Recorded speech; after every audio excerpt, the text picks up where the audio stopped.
Tonight, Batgirl shows us that living in the big city, it's hard to make friends that aren't vicious murderers. Action Comics really lives up to its name by showing us the unrelenting action of sustainable living in the Australian outback. And Swamp Thing decides to spend its annual showing us a flashback that somehow doesn't take place in the past but in the future? I don't get it either, but all that and more tonight on the Not So New 52.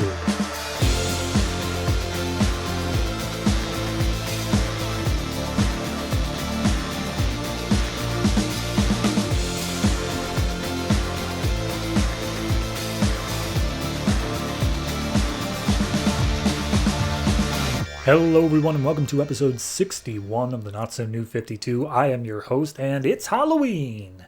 At the time of release of this episode, I'm recording it a few days beforehand, so not quite spooky yet, but we're getting there. And oh boy, do we have a spooky week this week. We have a fifth week. Ooh! You know what that means? We only got like 6 normal comics to talk about, and then all the backups that I've been putting off for the past 2 months. So that's something. Why don't I talk about those comics? So we have a handful of annuals coming out. We have annuals for Batgirl, Action Comics, Justice League Dark, and Swamp Thing. Additionally, we have issue number 13 of Aquaman, because Geoff Johns is not good at staying on deadlines, and issue number 3 of Phantom Lady and Doll Man, the miniseries that, strangely enough, is the closest we're going to get to being spooky this season, because it involves a villain named Funerella. This is not a very spooky Halloween. I think DC was just so enraptured with the fact it's like, yeah, we're starting phase 3 and we just had 0 month. And then they're like, hey, what about Halloween? And it's like, oh crap, that's the thing. Whoops. But I digress. Let's go ahead and jump into the normal issues for this week, and then afterwards follow up with me as we get into the backup issues.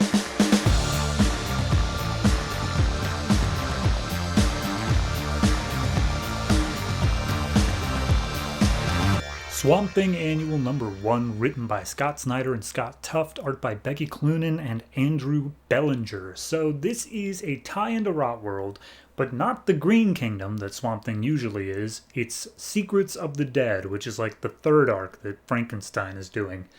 Additionally, it doesn't take place now, after issue 13. It takes place during issue 14. So, yeah, just keep all that in mind. So we open up and Swamp Thing is massive, and he's yelling about how, oh, Abigail Arcane cannot be dead, because he found that out at some point in the next issue. Also, he's huge, which it literally has an editor's note saying that it's going to get explained later. Just deal with it for now. And the Parliament's just saying like, yeah, no, she's gone. She died. And maybe we were a bit overly judgmental. She was kind of a good person, but you know, she's dead now, so time to get over her. And Swamp Thing's just like, no, I can feel her. She's around. And he's just like, okay, here's the thing. You kind of feel a memory of her, a memory that you lost a long time ago. And he's like, I have amnesia. And she's like, a little bit. So they're going to recount the tale of this memory. And it was way back when he was in college. He was still just a student, and he was invited out to the Carpathian Mountains, where he was greeted by this man. I don't even think he gets a name, but he's greeted by a man and just like, oh, hey, thank you so much for coming. So yeah, we just wanted you out here because in this place of the Carpathian Mountains, there is literally no vegetation. There is no trees, there is no grass, there's not even a little shrub anywhere. And we were just hoping maybe you could come out and take a look at it. And he's like, I'm still just a student, but yeah, sure, I'm glad you think so highly of me. He's like, oh, you're amazing. So they bring him out and just like drive him up to this giant castle up on a hill. And it turns out that the person who funded his trip out here is a Mr. Arcane. And Anton Arcane. And they don't really bury the lead on this one too much. The assistant goes downstairs and says like, oh, Mr. Arcane, he's here. Would you like to kill him now? And we see Anton is currently skinning a guy to put on his skin. And he's just like, oh, not yet. I'm not dressed yet. And so the assistant's like, oh, I'm sorry. I figured you just would want to kill him now. And he's like, no, no, no. I want to talk to him first. Let him set up his lab. Let me see what he can do. So Alec gets his entire lab set up, and he is like, yep, nope, there is literally no grass or green anywhere here. It's honestly a bit unsettling. Wait a minute, what's that? And as he looks out his window, he sees a flower, a entire grove of flowers to be exact. So he just jumps out the window and starts his way down closer. And he sees these strange pink flowers on a black vine, and he just starts going up and analyzing them. He's like, this doesn't quite match the structure. Like, these flowers shouldn't be paired with this vine. How interesting. Maybe it's because of all the radiation in this place, because I guess there was some Russian nuclear testing in the Carpathian Mountains. They just kind of established that as a fact. So he then pulls out a Geiger counter, does a scan of it, zero radiation. He's like, that's weird. And as he's going to clip one of the flowers, he's greeted by a young woman who is collecting flowers. And wouldn't you know it, it's Abby Arcane, much younger. And they start talking and just being like, oh, yeah, you talk to flowers too? So do I. Guess we're both a little bit weird. And she reveals that she is the niece of Anton Arcade. And he's like, oh, yeah, he invited me out here. And she's like, yeah, he made it sound like you weren't going to be staying for very long. And Alec's like, oh, that's weird because I got a whole month off. So, hey, why don't you go ahead and show me around the town? Oh, but not before they talk about the flower. And apparently its name in town is literally the flower, because if you've only got one, you only really need to call it the flower. So he's like, oh, yeah, no, that's useful. How about you take me in town and show me the restaurant? So they make their way down, and it's revealed that Abby works in a hospice in town. And she's like, all right, I just got to go inside and grab some stuff, and you can sit here and stay with this old lady who just sits here and stares out at the street. And as soon as Abby leaves, the old lady just turns and starts screeching at Alec. And then when Abby returns, she just fakes going back to sleep. And he's like, I think my mind's playing tricks on me with like the altitude and whatnot. Anyway, let's get on with this day, question mark? So they make their way around town, and Abby's just recounting, like, and here's where our city fought back the Mongols, and here's where our city fought back the other invading force. And Alec is like, wow, it seems like this city is turning away a whole lot of people. And it's like, yeah, it's just kind of what the town does. A bit strange. Like, sometimes they just show up and then leave immediately. But then Abby reveals that she basically doesn't remember anything of her life, like, prior to the past couple years. Like, she knows everything about this town. She's able to like recount that, but if she was asked like, have you ever visited Western Europe, she has no idea. She literally cannot remember. She has like pictures and memory, like flashes of memories, but she doesn't have anything concrete. And it turns out that her uncle says, oh, it must be the flowers. The flowers cause some sort of memory or something like that, or maybe it's the radiation or something like that. Either way, they start making their way further through town, and they get to this bridge, and Alec's like, oh, let me guess, this is the bridge where the Chinese army was turned around. And she's like, no, this is just a bridge. Nothing special happened here. And then Alec turns and kisses her. And he's like, oh, okay, I guess something special did happen here. So they start, chatting. He's like, oh, well, are you going to be sticking around? And he's like, yeah, sure. And by the way, I brought something. He pulls out of his pocket seeds of a plant called foxglove, which apparently is super resilient and able to live basically wherever. So he's like, maybe this will help jumpstart the ecosystem here. So he dumps it down in the river, walks back to the manor saying like, all right, Abby, I'll catch you later. Maybe tonight we can go out and do something. So he goes back and he analyzes the flowers, and it turns out the flowers have this extreme necrosis to them. Like, they are dead. And he applies some chlorophyll to it, hoping that that'll do something, and it immediately just absorbs it, destroys it, and remains dead. And he's like, all right, well, it's a strange plant. And then in the doorway shows up Anton Arcane in his full skin suit, saying, oh, maybe it's not a plant. Have you ever considered that? And they do some introductions to each other. He's like, I heard you met my niece. And he's like, yeah, I did. That's, how'd you hear about that? So basically they just run down on this plant, and it's like, yeah, I don't know. Something's going on with it. I think that it secretes like a venom that may be harmful to humans.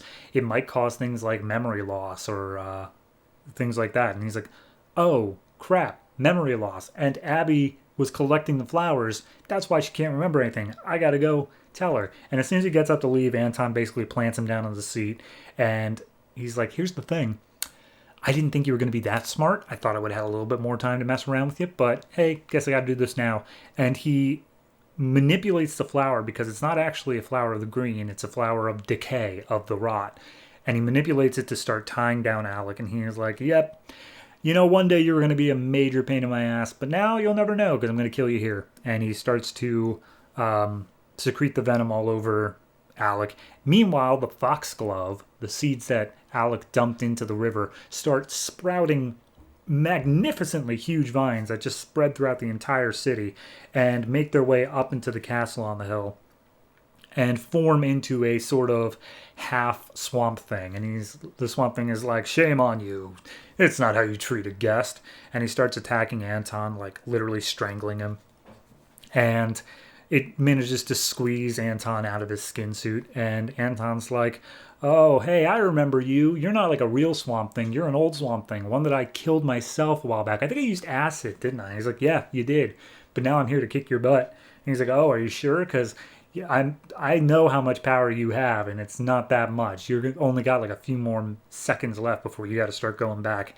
And he's just like, well, I've stopped you, or I may not have stopped you before, but I can stop you today. So at that point, Anton reveals, like, it's too late. I've already poisoned his mind. Like, he's done for. And the swamp thing then knocks out Anton, grabs Alec, and just bolts its way out of the mountains. And as it makes its way out, Alec waits up just long enough to be like, Abby, no. So then we cut to a little bit later where there's a truck driving through what appears to be a nearby forest or swamp, and the swamp thing just dumps Alec in front of this truck, and a man gets out saying like, hey, I've done everything you've asked. Do I finally get what I asked for? And the swamp thing's like, yeah, just take him, get him some medical help, get him back to the swamp, and then we will give you everything you want. Jason Woodrue. And so, yeah, that's the end of the framing device. And then we go back to Swamp Thing, who's talking to the Parliament, being like, why didn't you tell me any of this before? Like, that would have been a little bit useful to know. And just like, we knew that you would go back for Abby. She's a liability. She's your weakness. You were always going to, like, ruin yourself falling for her. So, yeah. And at that point, he's like, all right, fine. She's gone. She's dead. But Anton's the one who did it. And by God, I will be getting my revenge. And so that's where we leave off. But again, this happens just like smack dab in the middle of issue 14. So we will get both the prelude and the postlude to this next time. So overall, though, in terms of just the story of, you know, him going to the mountains and all that, I think it did a great job of setting up this sort of romance between him and Abby. But it's strange because quite literally it seems neither of them remember it. So it kind of in a lot of ways was just this pointless little interlude where it's just like, oh, by the way, you guys met before, but then you forgot about each other and it didn't really impact anything. And so I was like, okay, well, cool, I guess. So overall, I like the story, but in terms of impact, this is completely skippable. There's no reason that this has to be here at all. I'm gonna give it a 7. I think the art style is extremely different and probably very jarring if you were to just read this like in the trade one after another. They actually put this at the beginning of the last trade, so it doesn't actually impact that much. But yeah, no, it's just kind of a weird little whatever story that doesn't really fit in anything else. But it was enjoyable enough on its own to read. So 7 for that, and we will see how we got here and where we go from there in issue 14.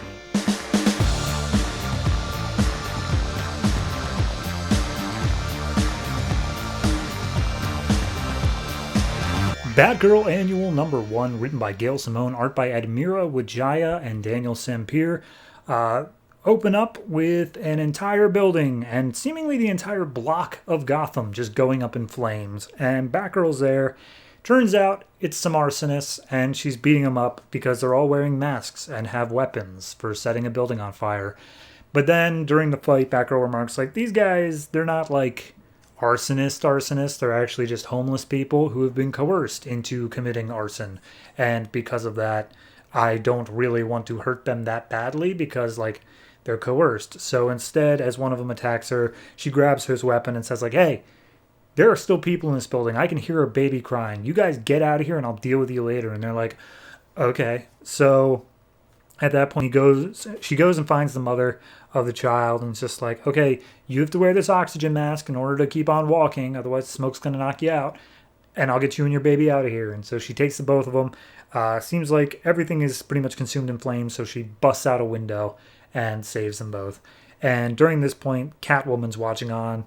And she's like, man, what a show off. So then we go to Commissioner Gordon, who is doing a surprise visit at Harrowwood State Penitentiary, which is apparently just some prison outside of Gotham. And he's there to specifically meet with one prisoner. And the guard who's leading him around is like, Commissioner, with all due respect, she's kind of stupid, mute. And Gordon's like, okay, you're a creep and kind of a dick. And I will bring down consequences on you if you ever talk about an inmate like that again. So they go to this person's cell, and lo and behold, it is the Talon that attacked Batgirl during the Night of the Owls back in like issue 8 or 9. And she's held up here, and Gordon's basically like, okay, here's the thing. We know that you were recruited by the Court of Owls. And we know that they hurt you and like took you as a child, so it's not entirely your fault. But we just want some information from you in terms of like, where are they now and how we can deal with them if you have any of that. So knowing that she doesn't really speak, he brings along a pack of crayons and a notebook. I'm just like, maybe you could write down something like any faces, locations, anything like that. She still doesn't respond, just glaring at them. And the officer starts giving her a hard time. And Commissioner's like, no. Like, look, I apologize. We'll get an escort to take you to Blackgate Prison. Goodbye. So Commissioner leaves, and the officer's like, making me look stupid in front of the Commissioner. I'm taking away your food. You're going hungry tonight. And as he leaves the room, the Talon, who I know her name later on is, I believe, Strix. It does not give that in this book, but because there will be other Talons, I'm just going to call her Strix. Okay? So Strix picks up the crowns and was like, oh boy, crowns, I love them. Like, she's very ecstatic about these. But before she can even draw or write anything, Catwoman comes in and it's like, hey, I was hired to bust you out. Let's go. So later in the Gotham slums, Batgirl's meeting up with a guy, Ricky, who from last arc lost a leg in a fight against Nightfall. And she's like, hey, Ricky, I know a bunch of homeless people are setting fire to buildings. What do you know about this? And he's like, I ain't telling you nothing about nothing. I won't say a word, as he takes out a piece of chalk from his pocket and writes on a nearby dumpster the word owls. And Batgirl's like, crap. I can't deal with the owls. Batman could barely deal with the owls. How am I supposed to deal with the owls? And as they're talking, Ricky's brother shows up, who's also, criminal. And she's like, I can't risk Ricky getting in trouble because of me. What do I do? And she just leans in and gives him a kiss on the lips. And then it's like, all right, see you around, babe.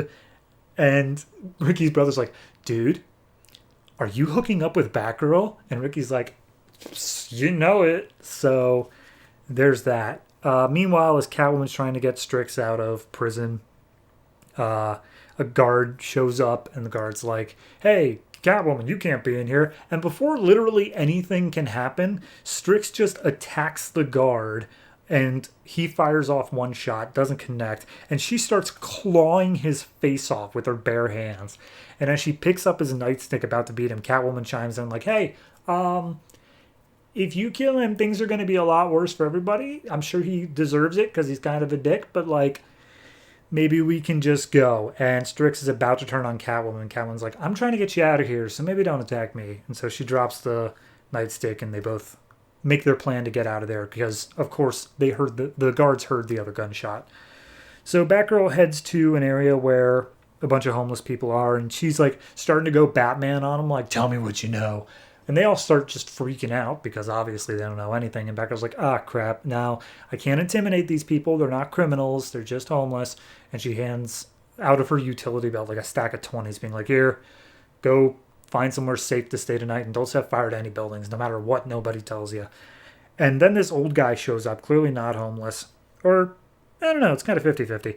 He has nice glasses, though. And he steps up, he's like, hey, I know what you're looking for, and I know where you can find it. So he gives some info to Batgirl. We cut back to Catwoman and Strix, who have taken some guards' uniforms and managed to escape the place. They make it to a nearby getaway car. And Catwoman's like, hey, I'll take you to your family, okay? So let's just hop in the car. And Strix holds a piece of paper she scribbled on, saying, like, I have no family. They're all dead. Same with my friends. I have no friends. And Catwoman's like, okay, you made me feel bad. And so she pinky promises with Strix that now me and you are friends. And I'm sure that's not going to come up to play at all. So Batgirl gets a hint that it's a guy named Mr. Parsons. Just this rich dude who's got like a super loaded security system. And she's just waiting for anything to sign that he's the one who's doing it.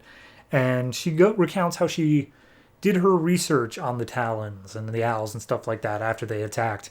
And she discovered the one that attacked her was, her family was firebombed during World War II, and she was brought into Haley Circus and yada, yada, yada. And meanwhile, Catwoman has arrived at Mr. Parsons' office, and Talon Strix now has her full Talon outfit on. And it's just like, hey, here she is.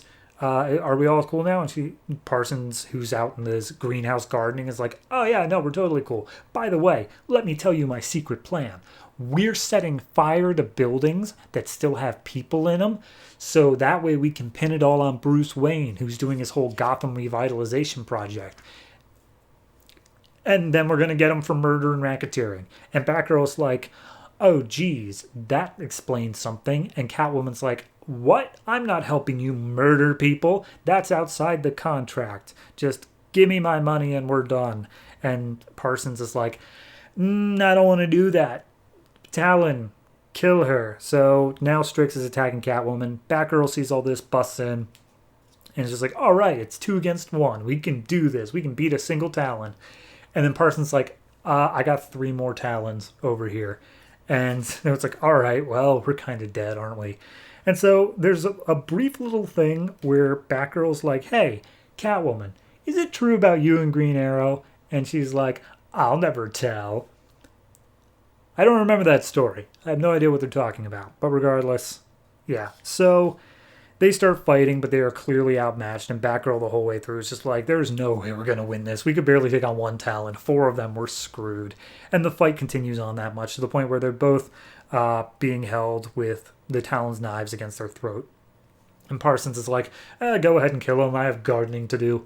And Strix is just standing there off to the side. And Catwoman's like, Strix, or, random lady woman, they're going to burn families much like they burned your family.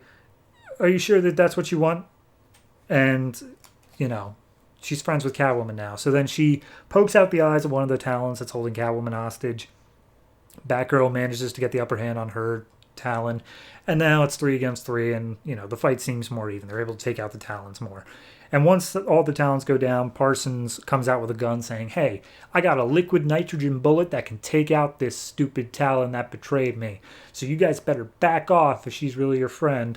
But then Parsons gets a call on his phone and is like, hey, yeah, I have her right here. What? Huh? I got this under control, though. Okay. And he hangs up the phone and he's like, well, the Court of Owls just fired me. And he blows his own brains out. And that's where we leave that. So at that point, he's like, okay, police are on their way. The Talons see the Parsons killed himself. They just bail. The only ones left are Catwoman, Batgirl, and Strix. And they're just like, okay, what do we do now? And Batgirl's like, you have to take care of this Talon. Batgirl's like, what do you know? I don't want that. And he's like, look, we're friends. She's a good one. She could have killed us, but she saved us. You have to save her. I'll go deal with the police, okay? And so he's like, all right, fine. I promise. I will help take care of this Talon. So then Batgirl's like, okay, well, we got to go. We can make it up to the roof if we do it. And she's like, by the way, what do I call you? And we see that in chalk down on the ground, she's drawn a picture of a little rainbow and she wrote out, my name is Mary. So her actual name is Mary. I think she goes by Strix later on. I could be wrong. I might just be imagining something else, but it says see what happens to Mary in Birds of Prey. So that's where she'll be showing up.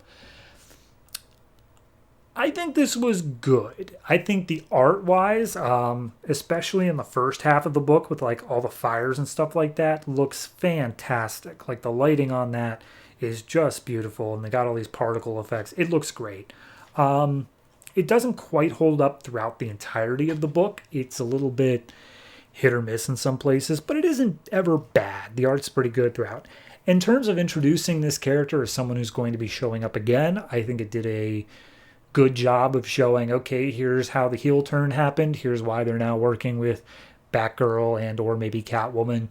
It did a fine job with that. My only real complaint here is that once again, and I know that for these annuals where you keep it all contained, it's necessary, but once again, we have a villain who's just like, by the way, here's my entire master plan and I'll kill you now because you know it. It's just like, okay, yeah, I get it. It was interesting to see him kill himself once the Court of Owls said, like, no, you brought too much attention on things, like, you're done.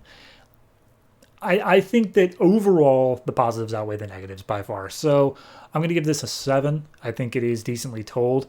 It's weird how, for something that's required reading in Birds of Prey, they decided to put it in a Batgirl annual, but I guess, we can't always pick where the annuals are going to end up. So 7 for this, and we'll see what happens to this Talon in the future.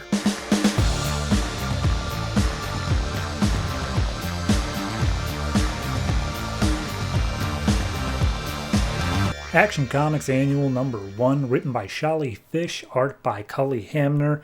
This is a story of Superman versus Kryptonite Man. I don't know if that's his name, but that's what I'm going with. So we open up 2 weeks ago, and a man named Ramsey, I'm sure he has a first name, but his last name is Ramsey. He is being interviewed by a scientist, and just like, hey, why do you hate Superman, Mr. Ramsey? And he's like, well, I hate Superman because way earlier, apparently in like issue 8 or something, I was ever so calmly beating my wife, and Superman came and threw me out a window. So that cost me my wife, my job, my home, and everything. I hate Superman. And he's like, well, here's the thing.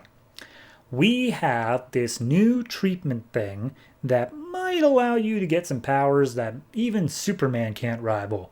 Are you interested? Oh, by the way, it might kill you. And he's like, psh, like I care, let's go for it.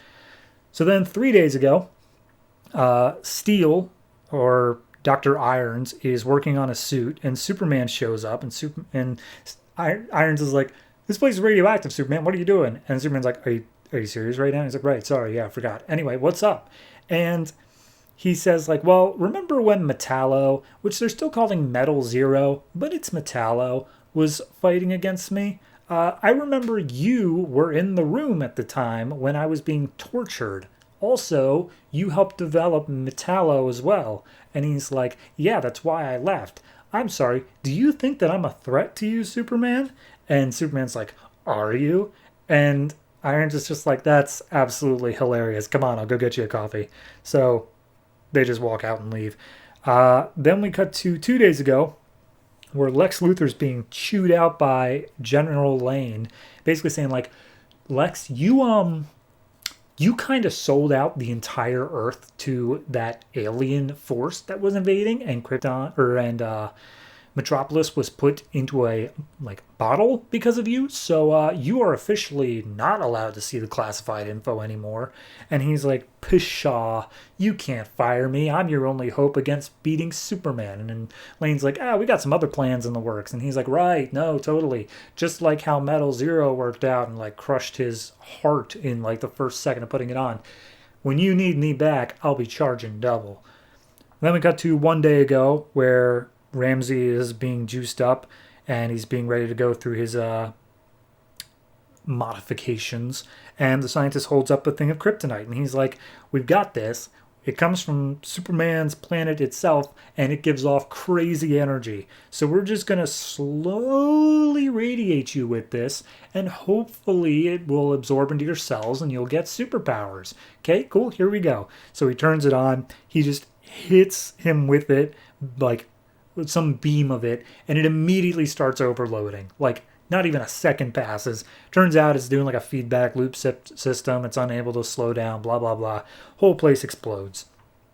So then 15 minutes ago, a crane is malfunctioning. It's about to crash down onto onlookers below on the street, and Superman swoops in, grabs it. Lois Lane and Jimmy are there getting pictures, and just like, oh, that'll get the front page. Superman's like, well, if you're done getting pictures, I need to oof. And then he's hit by Ramsey, who immediately is just going into him being like, so you ready to fight me now, Superman? And Superman goes to like pick up a car to stop him, but he's like, I can't lift the car. What's going on? Why is it so heavy? And he realizes, he's like, wait a minute, I know you. You were beating your wife, man. You're not a good dude. And I put her in a women's shelter and you're never going to find her. And he's like, you tell me where my wife is. I love her. As he continues to beat him up with his kryptonite powers. And he has no idea why it's hurting him. Like, Superman has no idea why. Ramsey has no idea why, but it is. So he continues. At that point, Superman's bloodied down there, and Kryptonite Man's like, hey, tell me where my wife is and I'll finish you quickly. And he's like, she'll always be safe from you. And he's like, all right, this is going to hurt. And at that point, Steel comes in, knocks back Ramsey with his hammer. And then he goes over to Superman and he's like, hey, I saw you on the news. I've got something for you. It's in the bag. I'll take care of him while you put it on. So Steel's fighting Ramsey for as best he can, but Ramsey is still super duper powered. And he's like, you really think you're stronger than Superman, that you can beat me, that you can overcome what Superman couldn't? And he's like, I'm not trying to. I'm just trying to buy some time, because when I looked at you, I managed to put 2 and 2 together that you were probably giving off some radioactive waves, and that's what was hurting Superman more than your actual fists. So he's like, yeah, but my fist still hurts, so what are you trying to do? He's like, I'm just trying to buy time. And then we see that the gift that Irons brought for Superman was a radioactive, like, covering suit. So now the kryptonite doesn't affect him. And he's able to just lay into Kryptonite Man. As Irons is like, yeah, I'm just going to sit over here for a little bit. Oh, Jesus. So at that point, Ramsey's just like, seriously, this is the whole plan? A radiation suit? And he just rips open the chest of it so he can still lay some shots down on Superman. But, you know, it's not able to fully expose him, so he's able to push through it. And, you know, a bit of heat vision to the face, a couple hits like that. And he's like, you know, you've been giving off radiation. It doesn't hurt so much anymore. I'm betting you probably need a recharge. So then he knocks him out and takes care of him. And then there's just 2 straight pages of Superman and Steel just having a heart-to-heart where Superman's like, hey, so what's your superhero name? And he's like, I'm not a superhero. I'm just a guy trying to do good. And he's like, okay, well, how are you planning on doing good? And he's like, well, I'm going to go to different places around the world, and I'm going to use my technology to help them better themselves, the same way that you inspired me to do all this. And he's like, all right, well, your company's called Steelworks. That's cool. So at that point,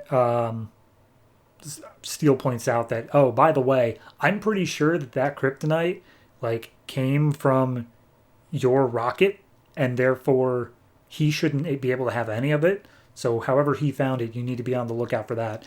And we see Lois standing nearby, and Superman's like, I know exactly who I want to dig into that mystery. And that's where the issue logically should end. But then we continue on to 6 months from now, where Steel has gone to the outback of the Australian desert, and he's helping villages that are otherwise off the grid get, like, sustainable farming and solar panels and stuff like that. And he's writing a letter back to, I can't remember if it's daughter or niece, but Natasha's, and just like, oh yeah, and I'm inspired them, and they'll inspire people around them the same way that Superman inspired me. And we see Superman flying overhead, and he's like, yep, that's what being a superhero is all about. And that's logically where the issue would end. But then we go back to 2 days from now, which is 5.5 months prior to the last scene, and we get the scientist who was doing the experiments on Ramsey. He's going through the wreckage trying to find the kryptonite again. And when he does, Lex Luthor shows up, and Lex is like, hey, you nearly lost my goddamn kryptonite. And he's like, but I didn't. I kept it. And then we see a flashback to how Lex got it, and it turns out during his first, like, tour around the facility, he's introduced to, like, a table of it that he's not allowed to touch, so he does some, like, sleight of hand and, like, palms it. And that's how he managed to get 2 slivers of kryptonite out. And they basically lay out the thing of like, well, scientist guy, normally I'd kill people for such failures, but your stumbling and bumbling actually managed to get us to find out Superman's weakness, something that could actually kill him one day. So we will be investigating that. And then one day from now, we see Samuel Lane has taken the Kryptonite Man into captivity. He's unable to use his powers. And he's like, hey, I saw you beating up Superman. Maybe you want to use that to help the U.S. military? And he's like, I can feel that there's kryptonite nearby. I need that. Please, give me that. And he's like, well, then we can help each other. And he's like, fine, I'll help you beat your Superman on one condition. And Samuel Lane's like, what? And he's like, you're going to help me find my wife. So, yeah, that's that. It was good. I can't say... Here's the thing. I think that the Kryptonite Man stuff is good on its own. And I think doing the reveal at the end of Lex of like, oh, he was the one who was actually behind it, I'm down with that as well. It was that little bit in the middle of Steel being like, we went to the Australian outback and we put in all this, like it took up 3 full pages of him just going out and doing that in the outback. That felt like a backup story that was just folded into the main story, and it doesn't fit either. Like, it's not the end where you can end on like an inspirational note. There's still stuff after that. So I don't really know what the point of that section was. And honestly, that brings it down like significantly for me, where it just dead stops the pacing for 3 pages of Steel saying like, look how much good I'm doing in the world. It's like, okay, I guess, but that's not really what the rest of the issue was doing. It was doing Kryptonite Man. So overall, art is pretty good. I don't really have anything to fault with that. Sometimes the line work's a bit heavy, but that's just Cully Hamner style, so don't really have an issue with it in general. I'm going to go ahead and say this is a 6.5, and a lot of that just comes down to the fact that it doesn't feel like it's necessary for any continuing story, and then within itself they had an unnecessary bit already. So yeah, it's just a lot of like, why is this here, all stacked on top of each other. So 6.5, and hopefully they can do better next time.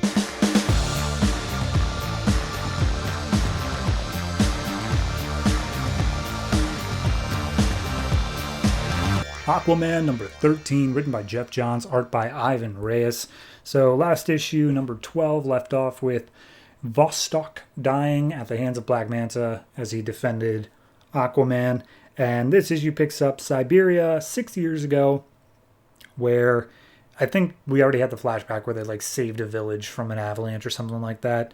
And we see that Arthur's sitting there looking over the cliff being like, we lost him, we lost Black Manta. And Vostok comes up being like, yes, but we saved a whole bunch of people. Like, isn't that good? And Arthur's like, why do you care about the villagers? And he's like, I still have a heart. So then we cut to modern day where Vostok's dead still, and Arthur's like, yep, I'm going to go kill Black Manta now. And they're like, good idea, I guess, if you really want to do that. Other issue, the entire island is currently sinking. We have no way off of it because we can't teleport, and we need to figure out how to handle this. So then we cut over to Black Manta, who has a scepter, and they're like, hey, did you kill Aquaman? And Black Manta's like, don't worry about Aquaman. I literally bombed the island, and we have everything we need. So he calls up somebody and says, like, hey, I have the things you requested. Do you have my payment? And the voice is like, yep, we're right in the middle of the storm. Come on over. So Arthur tells Mara, hey, make sure everybody gets out. Keep the water away from them. Get them safe. I'm going to kill Black Manta. You do it before anybody else dies. So at that point, Arthur bursts his way through the ground, and he sees Manta teleporting away using the orb. And Arthur's like, damn it, I missed my chance again. Why does this keep happening? So they're all on the operative's ship, and they are able to trace the energy signature of the orb. And Dr. Shin is there as well. I'm just like, okay. So we're keeping an eye out on all these energy signatures, but he keeps on hopping around. So maybe he's having trouble controlling it, or maybe it's to purposely throw us off the trail. I don't know, but we'll keep an eye on it. Meanwhile, Dr. Shin, he is not to blame. We've officially established that he is in the clear here, but he does still feel bad because he was the one who brought Black Manta into their lives, because he contacted Black Manta in order to get a blood sample from Arthur in order to prove that he was Atlantean and get his career back. So at that point, Arthur steps up and he's like, okay, I'm the one to blame. Let's just get that out of the way. I killed Black Manta's dad, despite the fact that logically I know that he didn't kill my dad. So, oopsie. So anyway, he heads in to a place where he's keeping his Aquaman outfit, and he's like, Mira, I'm ashamed of who I am. Aquaman is just a costume. There is no real idealism underneath it. And Mira's like, okay, well, put it on anyway. Like, you're learning from your mistakes. You're becoming a better person. That's all that anyone can ask of you. So just do better. And that's all that you need to do. So Mira gives him a hug, and they trace down the final appearance of the energy signature, which is inside this big storm that's swelling over the ocean. So they all decide to make their way there via operative ship. And as Black Manta is waiting for whoever his buyer is, a giant crab ship shows up from under the ocean, clearly Atlantean, and they're like, all right, give us the scepter. And he's like, give me my payment. And he's like, fine, whatever. And turns out the payment is the treasures of a ship that both he and his father were trying to salvage when Aquaman killed his dad. So clearly some sentimental there. And then Black Manta hands over the scepter, and he's like, and remember our second part of the deal. After everything's said and done, I'm the one who rules the surface. And the voice is like, yeah, sure, whatever. But before the scepter can change hands, Aquaman jumps in, grabs it, and fight scene kicks off. And Black Manta's firing off his, like, laser beam shots out of his helmet, trying to pin down Aquaman. A couple of Atlantean guards are also in the fight as well. But they're like, okay, we need that scepter. We can't leave without it, so maybe just go under the ocean a little bit and then raise up the storm levels until all of his friends are dead, and then we'll just take it in the aftermath. And at that point, I'm always blanking on his name, the prisoner of war guy. Oh, his name is Prisoner of War. Okay. Prisoner of War is like, guys, I can't see anything in this storm. Where are you? And Black Manta, like, blasts him. And he's still alive, but he's very badly hurt. And Black Manta's like, it's only fitting I should kill another of your friends before tonight is done. And before he can fire off the last shot on Prisoner of War, Aquaman takes his trident, stabs Black Manta's mask, so it's all busted up now. And so they do a little bit of hand-to-hand combat. He's still trying to kill Prisoner of War just to make his point, but then Aquaman gets in the way, and he's like, no, I have to save the lives of my friends. They're so important to me now. So he jumps in, and he, like, breaks Black Manta's arm before he can fire off a harpoon from his wrist. And he throws Black Manta down, and he's like, you slit my one friend's throat. You blasted him in the other one's spine. I should do so much work to you, but I'm not. I'm better than you. I will not kill you today. And Black Manta's like, no, come on. You can't just... This is like Ahab versus the whale. You got to do it. That's the only way this is going to end. And he's like, I probably will kill you one day, but not today. And he just leaves Black Manta to his own devices. So after everything's said and done, we get back to the surface. Shin is being looked after medically. All the relics are back and they're safe. And the others are like, okay, well, we got to, like, hide these again to keep them safe. So let's work on that, I guess. And Prisoner of War is like, you guys are going back home, aren't you? And I got to go back to the mental hospital. And Aquaman's like, no, just look, you were telling us how you're haunted by the ghosts of your friends from when you were in the war. Just put their souls to rest. So we see he makes his way to a farm out in Iowa, and he walks up to the door and knocks on it. And he introduces himself, but as he's introducing himself, like, the ghost of his friend and father to this child and husband of the wife shows himself. And they're like, oh my God, it's Paul. And it's like, Paul really misses you and he wanted you to know that. And then we see all these other ghosts that are with him. So I guess that's what he's doing in the aftermath. And then finally we get back to Aquaman and Mara, who are standing on the dock at Amnesty Bay. And he's like, my dad used to stand out here every day waiting for my mother to come back, and she never did. And Mara, I guess that's really what this whole story's been about, is I've been afraid I was going to lose you because of my past, and I didn't want that to happen. And Mara's like, you accepted me despite my past. Like, you knew it, and you didn't care. You should trust that I'm going to do the same. So they kiss and they hug, and then we get a vision from, I guess, in the ocean, where it's like, Mara will be a problem. But once we move her out of the way, praise the king. Yes, praise the king. So some onlookers, something with Atlantis, and it says next time, Throne of Atlantis. So yeah, no, interesting. I like it. It's a solid story. I guess the biggest issue I have with this is that it was rushed. Like, that entire back half felt really, really rushed. So this probably could have been like 2 issues, but they decided, no, let's just wrap it up now. And we did have like the emotional impact still. I didn't feel like anything was missing. It just felt like, compared to the rest of the story, this one was just like, okay, like, we lost Black Manta and we found him again, and then we had this moment, and then we did all that. Like, this would have been stretched over at least 2 issues, probably more like 3 in any other issue of this book. So yeah, that's my only real qualm with it. Other than that, I did still enjoy it. Art-wise, looks great. Writing-wise, I guess my other complaint is that it didn't feel as poignant as I was hoping. Like, we went into this where Aquaman already knew he had changed, but he felt bad about his past.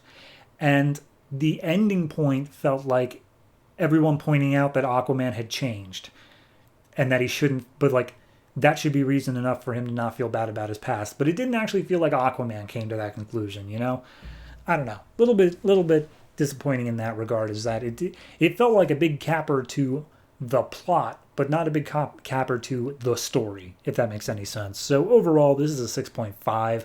A lot of that heavy lifting is the art, because it does look very good. Also, the Atlantean thing just came and went. I feel like that was the smallest little tease for no particular reason, but hey, I'm sure we'll get that in the next arc. So 6.5 for this, and we'll see where Aquaman goes from here.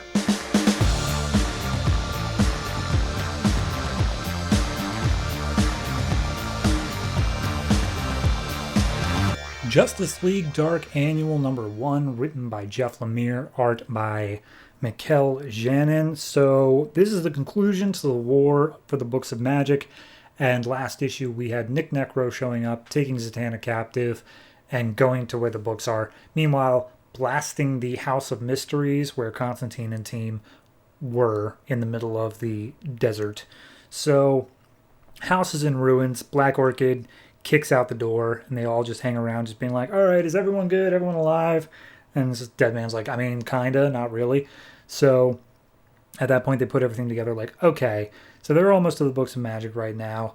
How are we going to do this? And Black Orchid asks some clarifying questions for people who didn't read the Zero issue and have no idea who Nick Necro is. Constantine just explains he was an old friend. I stole Zatanna from him and then sent him to hell. So, bad blood there. But anyway, it's like, all right, so we need to get moving. House of Mystery is going to take some time, so we have a different plan here. And lo and behold, out of the sky comes Frankenstein, Agent of Shade. Because why not?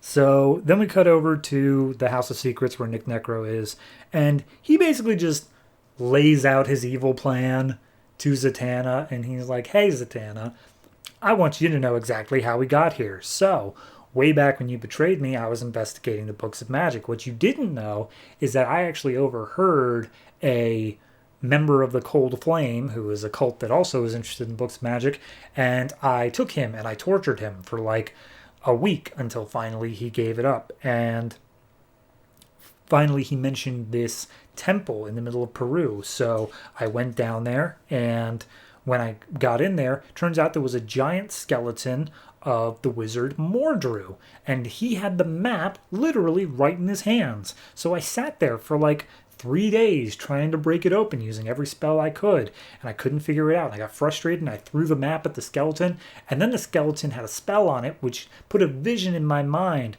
of Merlin and Mordru. And as we know from earlier in the story, they worked together to find the Books of Magic, but they didn't trust each other with it, so they scattered the knowledge or whatever, separated map and key, or box and key, I guess. So then he learned then he had a secondary vision that regardless of if he even could get the map and the key, because Timothy Hunter, aka that kid Xanadu was interested in, was still alive, people in his bloodline are destined to have control of the book. So even if they got the books, if he's still alive, they couldn't access the book. So that's why Felix Faust was going out to get him.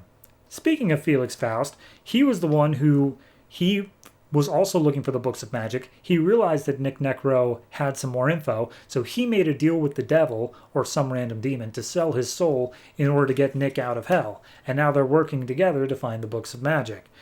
Also, he realized that during some fight with the Justice League, that there was Merlin's key, the key to the box, inside Argus's Black Room. So they found the weak link in the magic side of Argus in the form of Dr. Mist, promised him he'd get his wife back, and that's how they managed to have their whole team.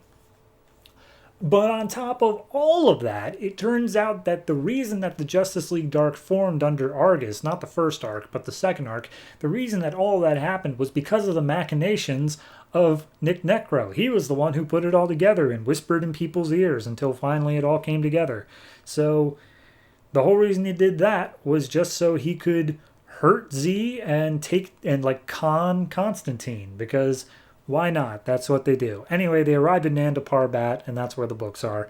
So, cut back to Constantine, Frankenstein, and the bunch. The House of Mysteries is putting itself back together because, of course, it can. Why not?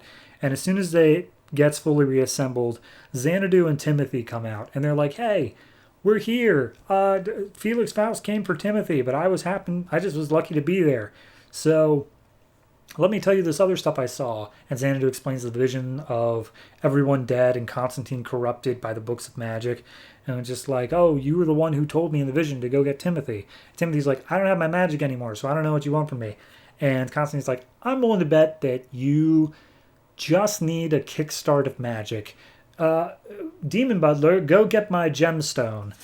So we cut back to Nanda Parbat. Black Boris and Blackbriar Thorn, yes, that's his name, are back to good after the last issue. And then Felix shows up and is like, "Hey, I didn't get the kid."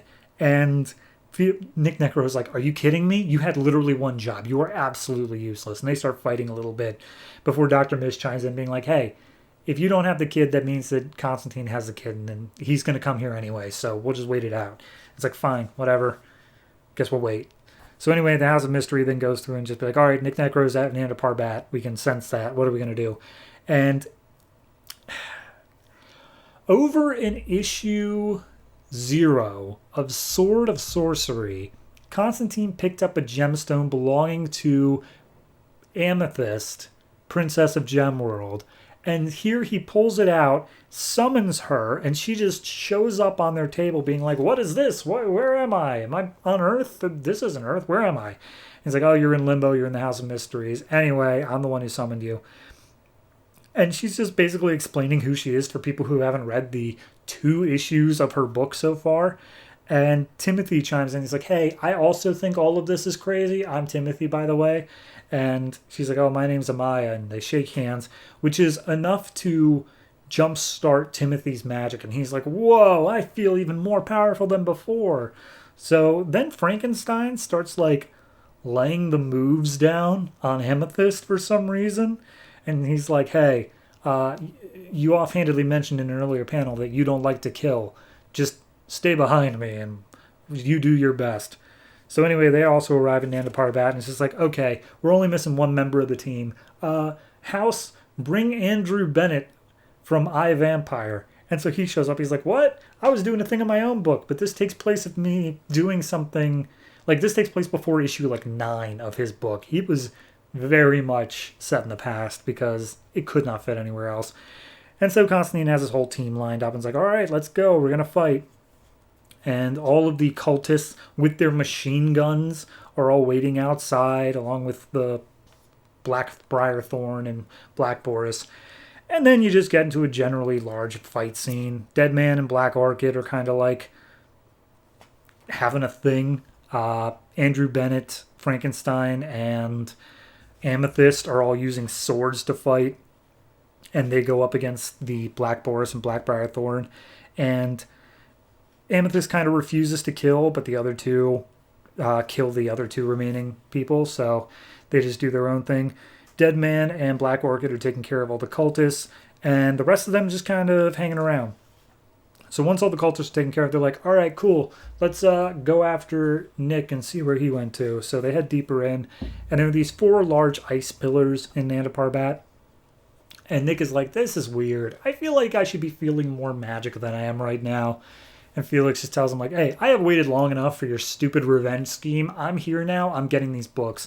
And he tries opening up the box, and it causes the pillars to all shatter. And inside are the books. They are literally there. And as soon as Felix goes to touch one, he's blasted by magic that, like, straight up takes him out. And he's like, oh, okay, it's because Tim Hunter's still alive. Like, we can't touch it. I think we established that already. And at that point, the rest of the team shows up with Tim Hunter. And Nick's like, fantastic. Now I can finally execute the last part of my plan. And it takes Z hostage, and he's like, here's the deal. I'm going to kill Zatanna unless you kill Timothy Hunter. And everyone's just like, no, like, don't do it, Constantine. He's just a kid. And even Zatanna's like, seriously, don't do it. It's not worth it. But then Constantine's like, hold on, this is my call. I'm the one who gets to this side. And he looks down at Timothy, and he's like, sorry, kid. And he snaps Timothy's neck. And at that point, Timothy just falls to the ground. Frankenstein freaks out. He's like, why did you do that? And Nick Necro lets Zatanna go as he runs over towards one of the books. And he's like, finally, it's mine. And as he goes to grab it, it zaps him away. Same way it did for Felix. And they're like, wait a minute, what? You just killed Tim. Turns out, wasn't Tim. Black Orchid was shape-shifting to look like Tim. And she just faked a neck snap. Tim was actually safe, like right behind the hill. So Zatanna's now freed. Nick Necro's knocked out because the books knocked him out. And it's like, all right, cool, we did it. Oh, yeah, the books of magic. Maybe we should go with that. And Timothy Hunter's like, hey, guys, I kind of feel like this is my destiny. I'm just going to go open up the book. So he goes over, he opens it up. And inside is not really like a book with pages. It's like a computer. And the voice says like, oh, preparing boot cycle for return trip home. Please wait. And all of a sudden he starts floating up in the air with a bright white light. Zatanna grabs onto him, trying to like pull him back down. And then he just teleports away. And everyone's just left watching on like, what the hell just happened? But that's where it leaves off. That's the end of the War for the Books of Magic. I really liked it. I think it was a really solid entry. I think it wrapped up all the plots very nicely. I don't know if we needed the whole thing explaining Nick Necro's like, oh, here's how I came across it, and here's how Felix brought me back, and here's all that. Like, some of that can be left a little bit vague, but they did it, and I'm not going to complain about it. It's fine. Art-wise, looked great the whole way through. Mikel Janin does a great job. I really don't have any major complaints with this book. The only thing that I kind of dislike is the fact that they ended on such a cliffhanger, where it's like, oh no, but like the plot can never just be done. We have to do this whole other thing of Zatanna's lost with Tim Hunter in who knows where, but we'll find out next arc. Overall though, good issue, good arc. I'm going to give this one a 7.5. I really did enjoy it. And yeah, I guess we'll see if any of this carries over into the next arc or if it's just kind of a blank slate going in.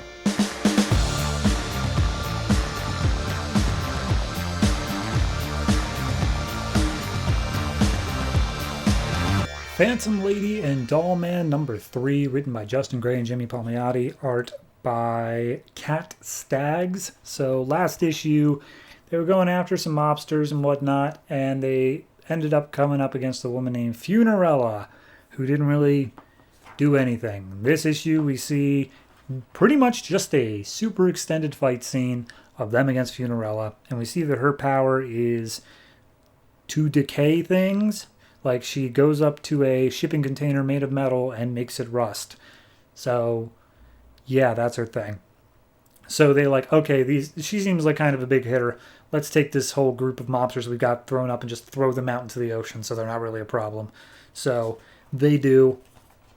And then they look on Funerella, and I don't actually know if there were people inside this thing to begin with. I assume so, but regardless, she rots through this metal shipping container, and inside come out a whole bunch of zombie people.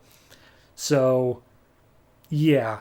Also, through this whole thing, Dollman's like, wow, that's a super interesting power set. Tell me, is it voluntary or is it anything you touch? And does it work by oxidation or does it work by something? Like, he's going full scientist. But regardless, fight scene starts up. They start fighting the zombies.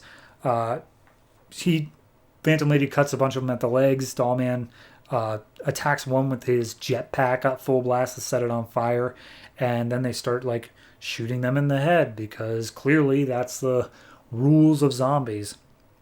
But Phantom Lady eventually goes for the source and uses her blacklight gloves on Funerella, and it doesn't seem to work to the point where the blacklight is actually like taking a liking to her, which I didn't think it was sentient, but regardless, she starts kind of controlling the blacklight instead. And then Dollman comes up with his little miniguns, takes a few shots of Funerella in the head, but like, doesn't seem to work. She's actually impervious to that. Funerella launches at Phantom Lady. She goes into her phantom state, just phases right through. Doesn't stay in it though, because then a zombie comes up and nearly gets bites off on her, which, again, I don't know by these rules if a bite from a zombie transforms you or whatever, but regardless, at this point, Funerella comments that, I'm just going to quote her here, "You people really need to work on your banter. Hire a freelance writer to go over your lines."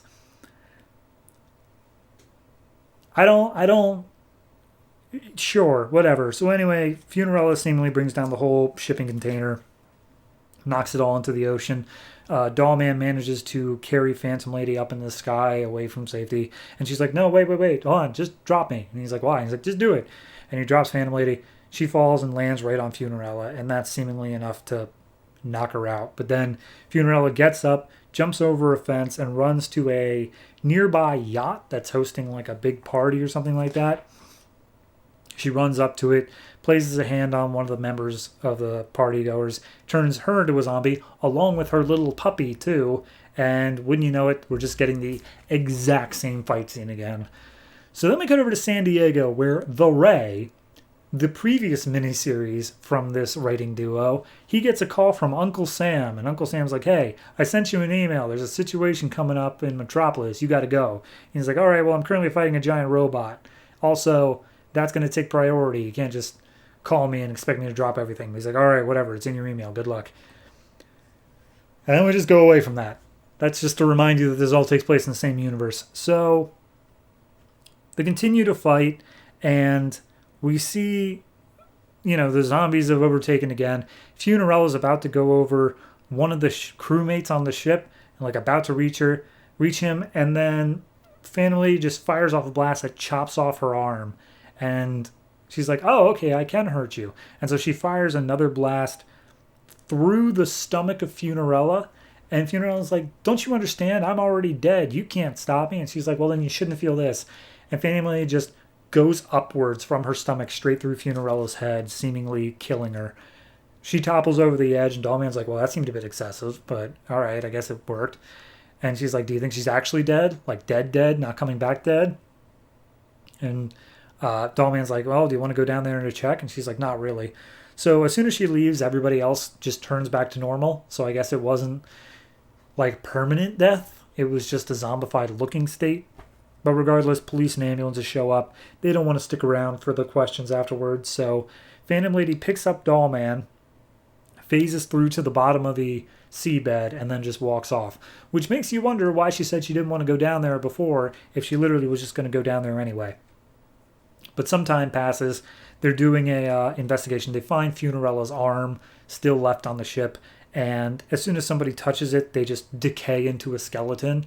And just like, oh, geez, nobody touched that arm. But then the arm starts rolling towards a group of police officers and EMTs. And they're like, oh, be advised, we have something going on. It's like Iron Gianting its way over here. And then we see off the edge of the starboard bow comes Funerella climbing back out. And she's like, hey, if it's all the same to you, I'd like my arm back. And that's it. That's the issue. Not great. Here's the thing. I think that they were already on iffy ground with Phantom Lady and Dollman. I don't think they did a good job of setting up the power sets. Not in terms of I don't understand how they work, but just in terms of like, I don't feel like they can do enough, if that makes any sense. Like, it just feels like a Green Lantern ring, but like even more depowered. Don't get me wrong, Phantom Lady feels like she has a good power set, but I don't feel like she knows how to use it enough, you know? Like, there was no part where she was like practicing with it or figuring out anything. And Dollman, like, he's just got guns and a jetpack. I don't even know what's special about him. overall, they just seem like a weak pair. And then you throw them against, I mean, I was going to say a strong villain, but even then, it's not. She was defeated very easily, but even then, not. Like, I don't know. This is just very wishy-washy, I guess, is the thing, where it doesn't feel like anything actually has any stakes to it. So overall, I got to give this one like a 5.5. And the only reason it's above that middle mark is because I think the art generally works. I think that it looks fine. But writing-wise, it just feels so... Who cares, you know? Like, none of this matters. To the point where we had a cutaway to a different hero halfway through, and that hero was like, I'll get over there eventually. And then he just didn't show up by the end of it. Like, I don't know, it just felt zero stakes throughout the whole thing. Very weak.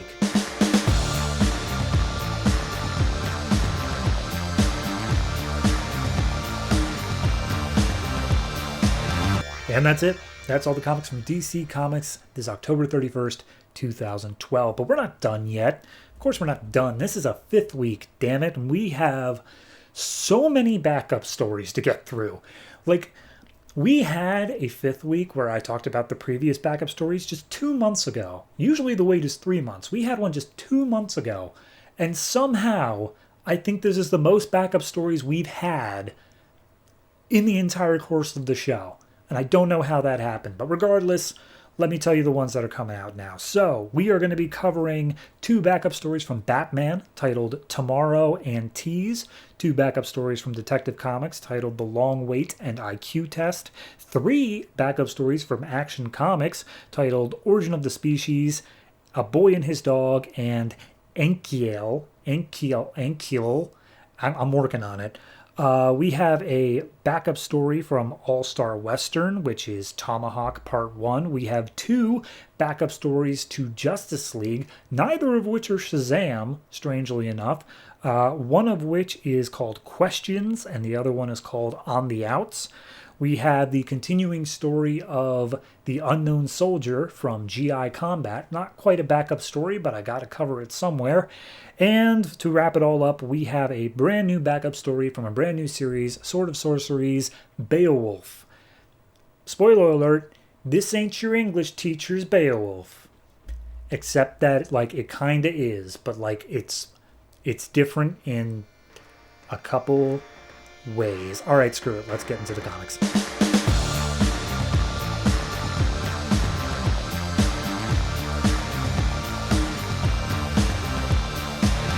Tomorrow, written by James Tynion IV, art by Andy Clarke. This is the backup story to Batman number 0, and it follows basically everybody in the Bat family. So we pick up 5 years ago.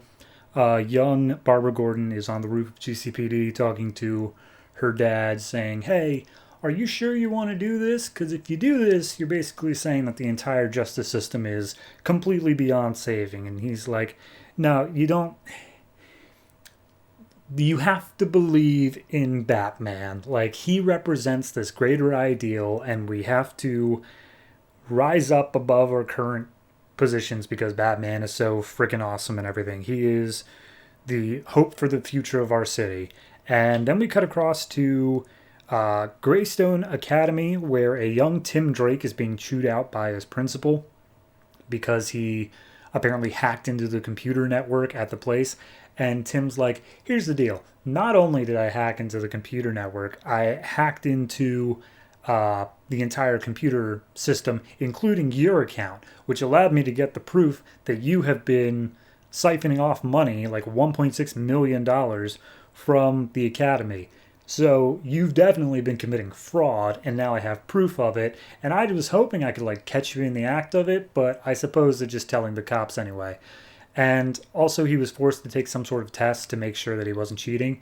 And it turns out it was the SATs, which he totally aced because he's such a super genius. But he figures that he'll just go ahead and finish middle school first before picking out any colleges. And then we see the police come in and arrest this principal because he is a fraud. Then we cut over to a convenience store where 2 people wearing red masks bust in and start holding up the place. We see a young woman is terrified out of her mind, and one of the men comes over and be like, hey, you don't have to worry. We're just here for the money. We're not going to hurt you. My name's Jason. Yeah, you know where this is going. And he, immediately, as soon as he says his name, the other person is like, "You told her your name? Dude, now she can, like, point us out and she can tell the police. She's got to go." And the guy shoots her, like, right in front of Jason. So they run out of the convenience store, and the guy's like, "All right, man, we got to keep moving."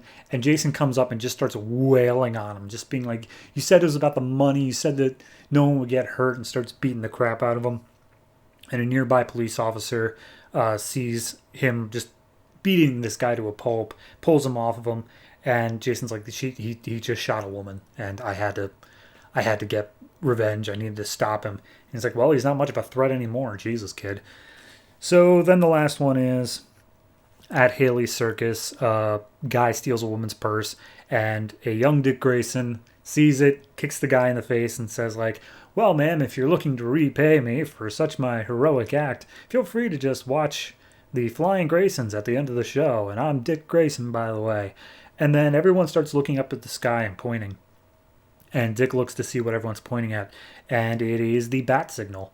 And everyone's looking up. We see Jason looking at it, Tim looking at it, Dick looking at it, and they're like, "Whoa, that's awesome." So then we go back to Jim and Barbara, and he's like, it's more than a light, Barbara. It's a signal that people don't need to be afraid because Batman's out there. As long as you believe in him, hopefully the right people will see it." And Barbara's like, "Yeah, I hope so too, Dad." And he goes downstairs, and Barbara stands there all defiantly for a brief period of time, just looking at it as well, being like, "I'm also gonna be a bad person." So yeah, that's a story. I think it has a real heart to it. Art wise, it's got like the cross, like the inker went ahead and did the cross hatching for shading rather than the colorist, and it not my favorite style, but I think it really does work here. It gives like a feeling that this is set in the past.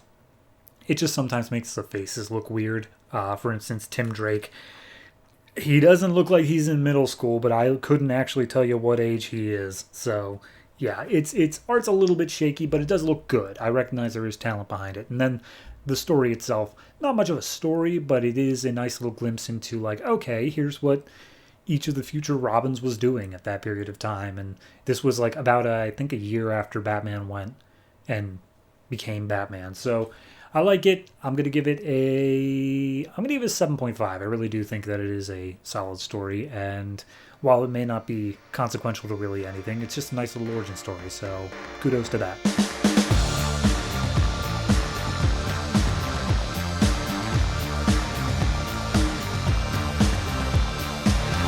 Tease, written by Scott Snyder and James Tynion IV, art by Jock. This is the backup story to Batman 13. And about halfway through that issue, we had the reveal that Harley Quinn was put up to this thing by the Joker, and she really doesn't like the way Jokers become. And this issue shows how we basically got there. So Harley, she's in a dark room, she turns on a light, and Joker's apparently there and telling her, like, "Hey, I need you to do something for me. Come on over here." So at this point, Joker's just saying all these big things. She's like, "Oh, aren't you excited? This is a big part for you right here at the beginning." And Harley just asks what she needs to do, and Joker tells her to take off her clothes. And after she does so, he throws over a outfit for her to put on, and she's like, "Oh, are you sure we couldn't have fun without the get up?" And she's like, "Oh, we'll see. You'll see how much fun this is, Harley." And she remarks that the padding on the suit that she's been given is like super intense. Like, she's gonna look pretty much like the Joker. Hint, hint. And at this point, Joker then steps into the light because he's been hidden in darkness this whole time, and Harley finally sees his face and how it's just strapped to his head. And Joker tells her, like, "All right, you're almost there. Now just one last little thing. I need to cut off your face too." And Harley's like, "What? I don't understand." He's like, "Oh, don't you understand? You've always been my creation, my thing, and now I need you to be perfect. And in order to be perfect, I need to cut off your face." And Harley's like, I don't think I can do this." And he's like, "Oh, well, I thought that you were here for me to think of all the fun we'll have together." And she's like, "Will it hurt?" And he's like, "Yes, incredibly so." He's like, "Well, you still find me beautiful afterwards?" And he's like, "Harley, I never said I found you beautiful." And At this point, he like says like, "Don't worry. The worst part about it is your eyes. Without your eyelids, your eyes get all crusty, and you'll have to bring along eye drops." And he tells her like, "All right, close your eyes for one last time. Here we go." And he comes at her with a knife, and all of a sudden he says, "There, all done." And she opens up her eyes and everything is like red tinted. She's like, "Well, I didn't feel anything. You said it would hurt." And he's like, "Yeah, I got you good. Anyway, I need you to stand here, and when Batman walks in front of the hammer, go ahead and activate it. Bye now." And then she's left standing there in the Red Hood outfit, just looking around for the Joker, but he's already left again. And just ends with a single panel of "Mr. J, are you still out there?" as she's standing alone. Okay, so it's hard for me to say how good Jock's art is, but it's very good. It throws an entirely different horror onto it. Like, already Joker's pretty creepy, but add on top of it this art style of just a scratchy, inky, like, he feels like something straight out of a nightmare. I think that this comic really is the turning point to where they decide that Harley goes her own way. Like, separates from the Joker, and like this is it. This is the issue where you see like it all coming together. So I don't think it's given enough credit in that writing wise, very good. It doesn't have a lot of pages to work with, but what it does it well. So honestly, I can't really fault anything about this issue at all. The only thing that I have a problem with is the fact that it is so short, but they knew the story they were trying to tell and they did it well. So I'm going to give this one 8.5.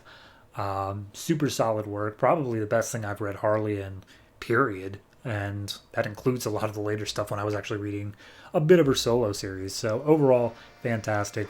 Looking forward to seeing the rest of this work.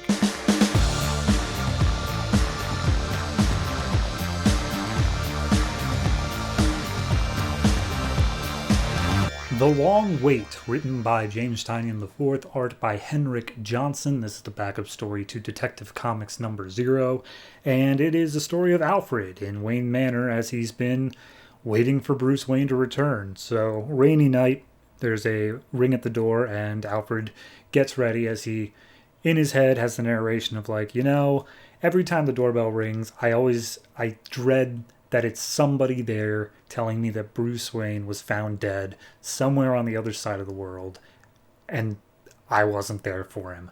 But sometimes I forget, even worse, is that however much I want him to be alive, there are just as many people who would want him dead. And as he opens the door, it is a man named Mr. Shaw, who's just this slimy little lawyer guy. He comes in and he's like, "Hey, Pennyworth, how's it going?" So here's the deal.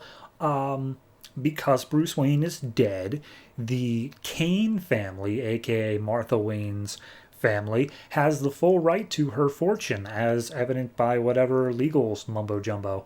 And Alfred's like, "Oh, I must have missed something. At what point was Bruce Wayne declared dead?" And it's just like, you haven't heard from him for years. You've sent God knows how many private investigators. Nobody's found anything. He's dead. It's time to just bury him and move on.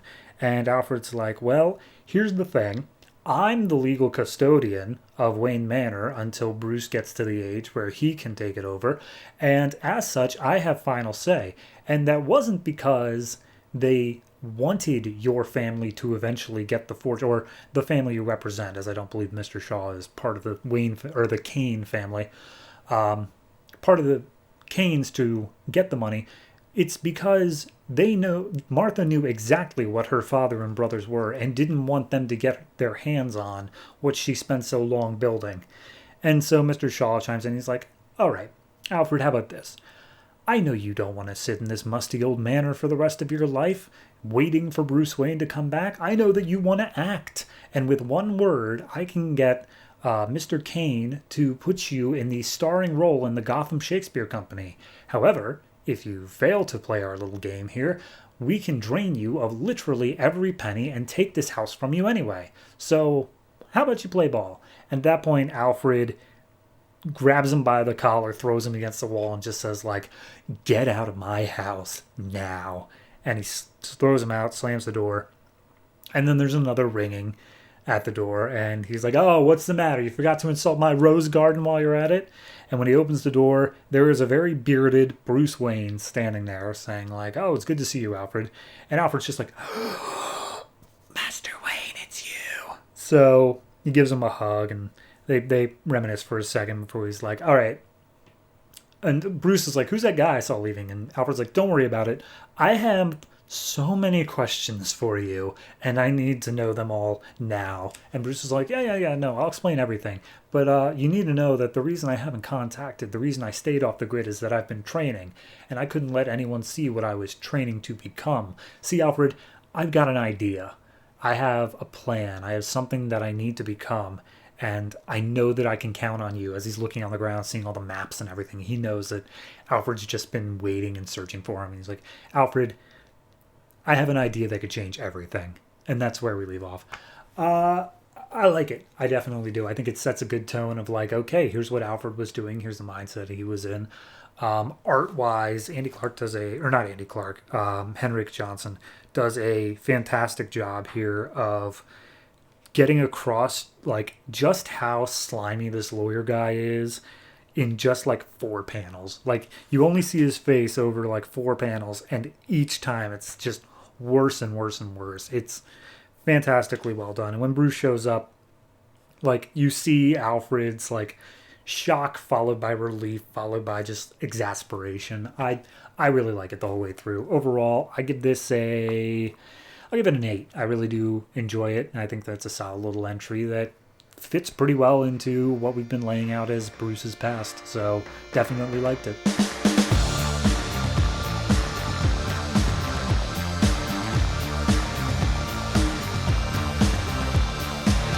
IQ Test, written by John Layman, art by Andy Clarke. This is the backup story to Detective Comics number 13, and it follows a break-in that precedes the Detective Comics number 13 story itself. So we have earlier this week, Ogilvy, Penguin's right-hand man, is meeting up with a guy named Martin, who is fresh-faced to Gotham, and he's like, wow, you guys were serious about the bat light. That's crazy. I didn't think that was a real thing. So they start making their way inside of a building, and Ogilvy tells him, like, yeah, no, Batman's the real deal. And he pulls down his sleeve, shows a scar, and he's like, I got this from Batman, and one of his batarangs hit me. So they make their way in. They see a security guard. Ogilvy knocks him out with a lead pipe, and as Martin's about to shoot him, Ogilvy explains, like, no. If you shoot him, then it's a murder, and Batman really likes investigating those. But if we leave him, then it's just a breaking and entering, and maybe Batman will get to it, but odds are he won't. Got to be smart if you want to live in Gotham.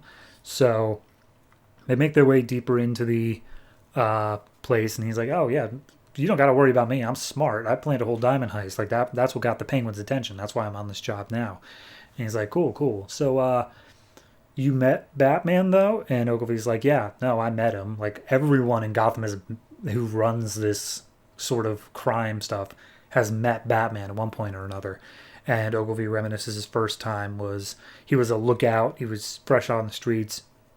Batman came in, crushed the whole operation, didn't even break a sweat. And he saw Ogilvy, like, shivering in the corner, and he just walked up there and threatened him, saying, like, stay out of trouble. And at that point, they make their way deep into a server room of whatever building they're in. And Ogilvy tells them, like, all right, you go blow open the safe. I need to work on these computers. And he tic-tacs away on the computers, gets whatever he needs. And Martin comes back, and he's like, yep, I'm all taken care of. And he's like, I didn't hear an explosion. You didn't blow open the safe. And he's like, didn't have to. And we see that he stole all these riches that were inside. And he's like, I know that you wanted me to fake a robbery in order to cover the fact that you were getting the alarm codes for the plot that takes place in Detective Comics 13. However, I did my own research, and based off the building permits and stuff like that, I found the exact model safe that was going to be in here. I did some research on the lock manufacturers for those safes, and I managed to get in by using the legitimate code to the lock. So we managed to get the money, no problem. And Ogilvy's like, wow, you really are smart. And he's like, damn right I am. To which point Ogilvy pulls a gun and says, like, too smart. If you get ideas like that, like, smart is good in Gotham, but too smart, you're going to have plans of your own, and nobody wants that around. So he shoots Martin, frames it as a robbery gone wrong, planting the money on him, and says, like, you showed too much too soon, Martin. All in all, a stupid move. And he walks off into the night. I like it. I think that not only does it provide a certain menace to Ogilvy that they were trying to get at the main issue, I think that it does a good job of laying out, like, no, he's been around the block. He has done this, done that. He's raised through the ranks the entire time with Penguin. So, no, it's a solid issue overall. Art wise, very well done. Everyone looks exactly like, you can see that literally how the artist pictures in his mind. There's no room for like interpretation here. Like, it is not photorealistic, but it is perfectly reasonable to say, like, no, this is how the person would look. So hard to explain, but it looks great the whole way through. Very moody lighting as well. I'm gonna give this one an 8. I definitely enjoy it. I think that it's a good issue, and yeah, not much more to say about it. Just a solid run overall.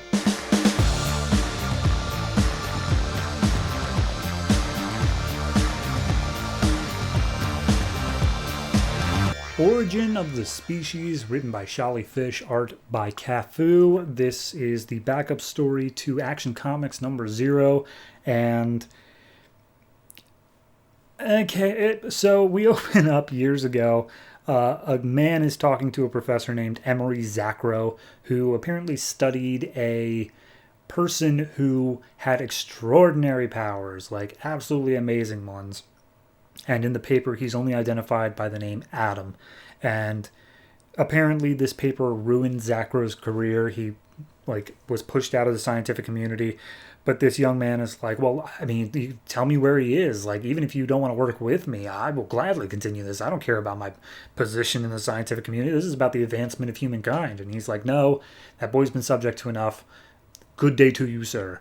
So at that point, he starts doing his own investigation. He knows that it is a rural town somewhere in Kansas that had this kid, so he goes looking for it. And as he makes his way out to the Blake farm, he meets up with a Mr. Blake, and he's like, oh, Mr. Blake, hi. There was a paper, Mr.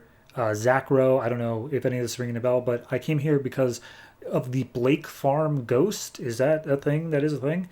And at that point, Mr. Blake's like, I ain't never heard no Zacro, and the Blake farm ghost is stupid. You're trespassing on my land. Get the hell out of here. Slams the door. And he's like, all right, well, that's his, guess I'll have to try different small towns in Kansas. So as he's driving down the road, he looks up in the sky, and there's just a massive spaceship that just shows up out of nowhere. And as he looks back down, he sees somebody standing in the road. He swerves out of the way and goes off the guardrail. But then he is frozen in midair by like a telekinetic power. And he looks back and he sees this man doing it. And he's like, oh, it's you. You're the one with the power. You're Adam. You're the guy. And he's like, yes, that is me. Hello. And he's like, you were, according to the paper, born 100,000 years before your time. But you look so young. You're like even younger than me. He's like, yeah, age hasn't really been a thing for me. My first memory is being born when a comet passed over my head, and that gave me my powers. And he's like, oh, but how, I mean, if we could just study you, we could figure out what caused that evolutionary thing that got you so far ahead. And he's like, no, that's not going to be possible or necessary. It's not necessary because Zacro literally got all the stuff he needed in his first paper. And it's not possible because I'm leaving with these aliens. And the guy's like, oh, right, yeah, there was an alien spaceship. I completely forgot about that. And he's like, but you can't go. I mean, you could lead all of humanity into the next step of evolution. He's like, okay, but there is a list of doomed planets, and the only way to save it is if we find people like me on those other doomed planets. So I gotta go. And he's like, how could you turn your back on humanity? As he starts flying up there next to the aliens. And he's like, I'm not turning my back on humanity. There are doomed planets. Hello. Besides, humanity turns its back on me. And just so you know, Earth is on the list of doomed planets. So, yeah. And then they teleport out of there, and the spaceship takes off into deep space. And the guys there are like, okay, so not only is he real, not only did he say we have all the information that we need, and that it's the end of the Earth, I gotta keep researching. I have to help get humanity to that level. We need to take more steps up the evolutionary ladder. I'll do it myself, for my name isn't Eric Drecken. Dun, dun, dun. Now, okay, that's where the issue leaves off. I don't actually remember Eric Drecken, but as a little editor's note says, he showed up in like Action Comics something or another. We've met him before. I vaguely remember, because they have a little issue of a purple looking monster thing. I think he fought alongside like the Legion of Superheroes or something in a previous backup, or maybe it was a full issue. I don't know. But he was around, and this is his origin story as a guy who becomes like an alien or something. So it's good. The art looks great. I have no problem with that at all. Yeah, my only real issue here is the fact that not only is it tying into this Atom thing that I thought we were already like done with as of 3 issues ago, but it's also doing this thing of Drekken where I didn't know I was supposed to be paying attention to him. Like, I didn't think... Is he a thing? Is he coming back? Do I need to really layer down on who this Drekken guy is? It just seems a little bit like... I don't know. It's like if in the Star Wars movies, if there was this long, drawn-out backstory of a character that we weren't familiar with, and then it's just revealed that, like... And that's how the Tusken Raider came to be. It's like, oh, is that what we were... Okay. I guess, sure, why not? It's that sort of thing where I feel it did it as a reveal, and then I was like, okay, kind of fell flat because I didn't know who I was looking at there. So that's the only real criticism I have with it. Overall, though, I'm going to give this a 7. It's fine overall. Otherwise, I did like the storytelling of it. I did like the point where he forgot that there was an alien spaceship because he was so wrapped up in Atom, because the literal same thing happened to me as I was reading it. I was like, oh yeah, there was a spaceship. That was the whole reason he almost hit him. My bad. It's just a nice little bait there. So overall 7. Decent read. No real problems with it except for the lack of a reveal.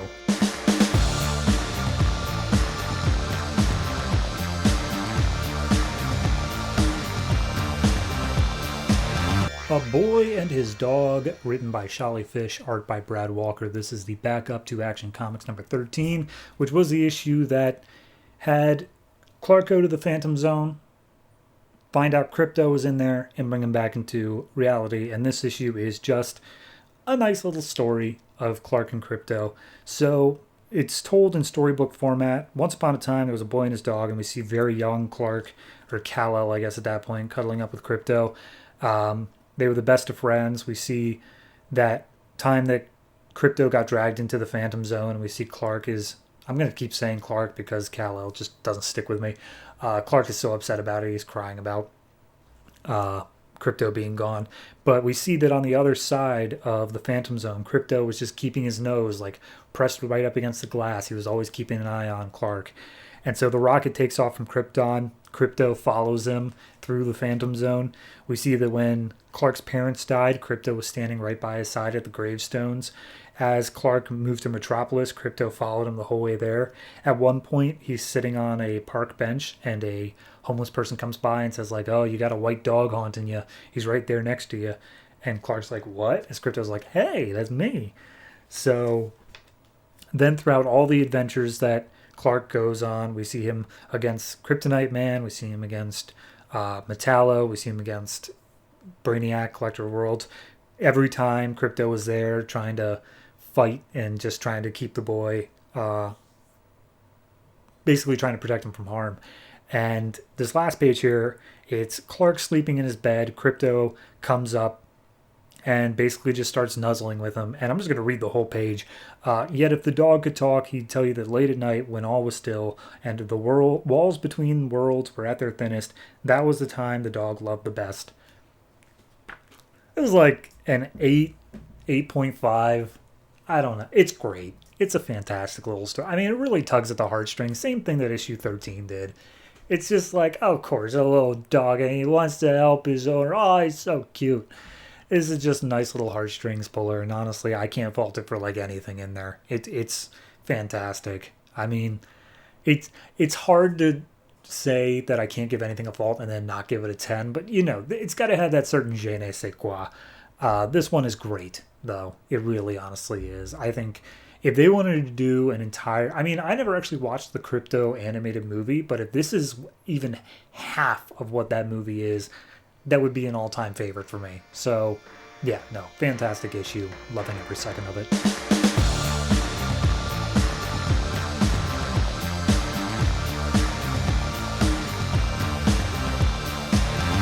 Ankiel, written by Max Landis, art by Ryan Sook. This is the backup story to Action Comics Annual number 1, and it is told completely without words. So I'm just going to add words to it. So we have a nuclear sub that is underwater. Something's going wrong. Water's rushing in. You see everybody scrambling, and then finally there's some sort of purple explosion, and a guy wearing glasses is caught up in it. And we see him floating up to the surface as the submarine sinks down to the ground. And he is having visions of his life as he's washed up on a beach of this woman. He worked with her. They fell in love. They got married, and she ended up dead somehow. We just see her covered in blood. And so the guy gets up the next morning, or at least sometime later, and he goes hunting through the woods. He finds some fruit, and at one point a jaguar of some sort latches onto him and hunts him down. He sees the jaguar attacking because his eyes light up that same purple color. He can see it in the dark. And as the jaguar pounces at him, he opens up his mouth, and this burst of energy comes out, like atomic energy, and just fries the jaguar wholesale. So now he has this new power. He goes back into the woods. He uses his enhanced eyesight to hunt down a boar, and he sees it there in the woods, uses it to cook the boar. So now he does have a cooked meal. And then he walks over to this cliff face. He opens his mouth, and it bores a hole straight into the cliff that he's able to use as a shelter. So days and nights pass. He keeps on using more and more of the power until basically the entire island is just set aflame with this purple fire. And we see him reaching for his own face as it just starts melting off his body. And we get more glimpses of his past. And as it turns out, it wasn't all as idyllic as he thought it was. Is that he's been sleeping alone more, working alone more. He goes to the club and sees that his wife was cheating on him, or at least dancing with another man. And it ends up that he kills his wife with his own bare hands and takes the job on the nuclear sub to basically get away from it. So yeah, all that happened. And then our final shot here is him alone on this island, holding his own face in his hands as his skull is glowing this atomic color. It's Atomic Skull. They don't say it, but it clearly is. So I had to do some Googling to figure out, first off, how to pronounce the word Ankiel, and also to find out that it is apparently the Greek titan that is responsible for, like, warmth and fire. So, it ties in like that. Overall, this issue was good. I don't have any real qualms with it. I mean, to tell it all without saying a single word, good job. I think it's something that's only possible to really be done in a visual medium like comics, and it's always impressive when they do. It was just a bit too short to really latch on to anything. I mean, yes, we got the characterization of this guy, and it even managed to work in a twist, so no real issues with that. I think it's a solidly told story. I think it's just a bit short. Like, it's just like a couple pages, so there's not a whole lot to be done with it. Overall, though, I'll give it a 7. I was about to say 6.5, but honestly, I am impressed with what was done in such a few amount of pages, and it is very striking in the art. Ryan Sook does a fantastic job. So 7 for this, and we'll see how soon Atomic Skull pops back up again.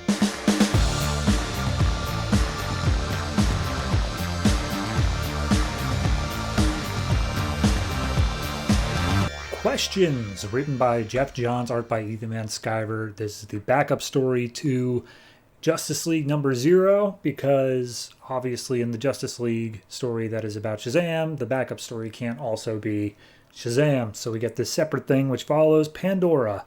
And it is a super short little thing. We have Pandora. She's like, I didn't know what this box was. The thing that's shaped like a skull that she carries around. I didn't know what it was back when I opened it up the first time, but now I do, and now I have hope that I can put all the evils back in. So she goes to open it up, and she's like, I can't open it. And she tries shooting at it, bullets ricochet off it. She's like, all right, well, that's not going to help. And then all of a sudden, the wizard, Shazam, shows up next to Pandora, and she's like, Pandora, hey, I just gave up my powers to Billy Batson. It doesn't matter, not part of your story. But here's the thing. We made a mistake. The other two people in the Trinity of Sin, they deserved it. They're awful. You were just a curious girl. I'm sorry. I can't undo your punishment, though. So, yeah. And at that point, Pandora's like, well, how can I open up the box and put everything back in it? And he's like, you can't. Like, you can't put everything back in it. That they're out there. That's already there. However, the box does hold something that's even more evil that wasn't released when you first did it. And the box can only be opened by someone who with the strongest of heart or the darkest of hearts. So that'll do it. And it can transform and then all of a sudden the wizard runs out of power and he's gone. And Pandora's like, do what, man? And then we get one last page here of police finding a little girl out in the alleys, and the kidnapper of this little girl is tied up to a lamppost, and they're like, oh, well, this was all done very nicely for this. But who did this? Who do we have to think? Who is it? And attached to the guy is a note card with just a question mark on it. And we see walking down the streets is the question. It's very obviously the question, and then he's just saying like, oh, the man with the hat, the girl with the gun, it's all connected, it's all a web. Do they hold the answers? So, yeah, the question. He's going to be around, I guess. It's fine. It's a fine little story. I mean, it sets up more of what Pandora's doing, and whatever with that. It's such a little, it's like 4 pages long. It's not even like a normal length backup story. It's just a tease, more or less. It's not bad. I think the art looks fine. I think the little bits they're giving us are interesting enough, but it is definitely more of a tease than it is anything else. So if I had to give it a rating, I guess I'd say it's a fine 7. Like, it didn't do anything bad, and it was competently well done, and that's what like a 7 kind of is. But that's honestly stretched. That's like me looking at a single picture and then rating it for its story. It's just not enough content there to make an educated rating. So 7 only because I have to.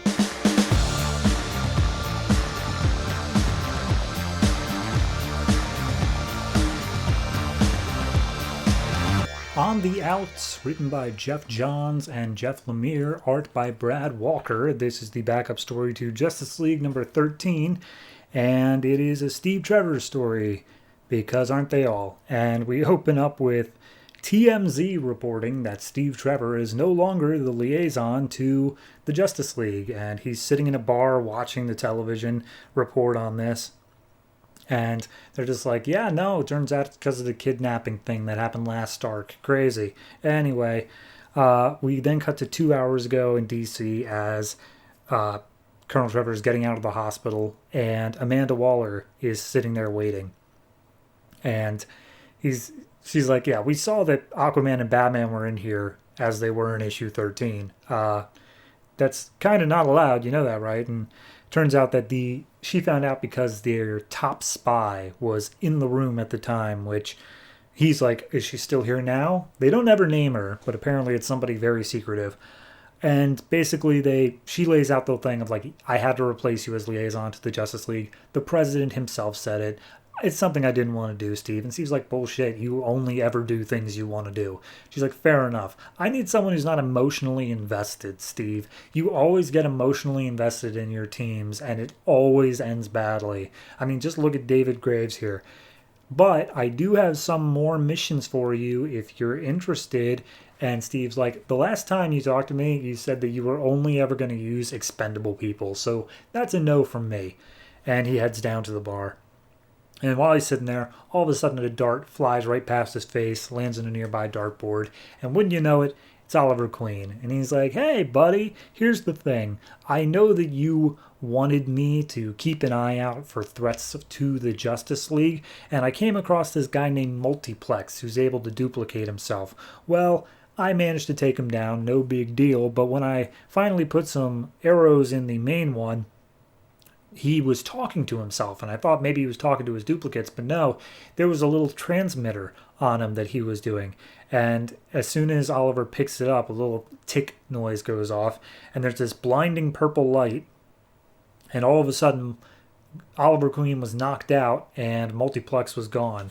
And Oliver's like, yeah, normally I chalk it up to him having a partner, but because of this little communicator, it has an insignia, something's big's going on.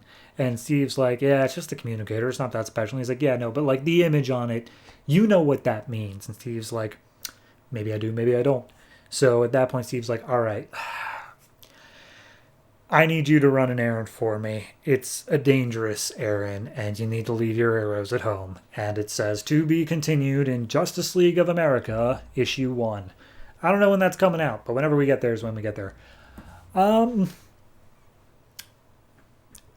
Again, this is just a tease. This is just a thing of like, okay, we knew that he is fine. We get the backstory as to why Steve is not the liaison. We already know he's got a whole thing with Wonder Woman and like all this blame and whatever. It wasn't necessary. This is honestly just a thing of like, hey, remember how Green Arrow and Steve Trevor talked like 5 issues ago? Well, here's more of that because we've got plans and we're just going to drop them as backup stories every once in a while. And that's fine. It's like, okay, we're getting Justice League of America. Cool. Great. I don't know when that's happening. And this is their little teaser to it. It's interesting enough that I guess Justice League of America is going to be investigating this little pin thing that we first saw in like Justice League 6 belonging to supervillains. It's interesting enough. I don't have a problem with it. But it is just a tease, so it's very hard for me to give a rating on a literal tease. So I'm going to say I'm not huge on the art. And honestly, like I said, the writing, like, while it isn't bad, it's not quite there. I got to give it like a 6.5. And it's fine. It's a fine enough thing, but it is, I'm having to stretch my ratings for what is essentially just nothing. Just a teaser poster and say like, yeah, the story that this is teaser poster is telling is definitely worth 6.5. So take it as you will.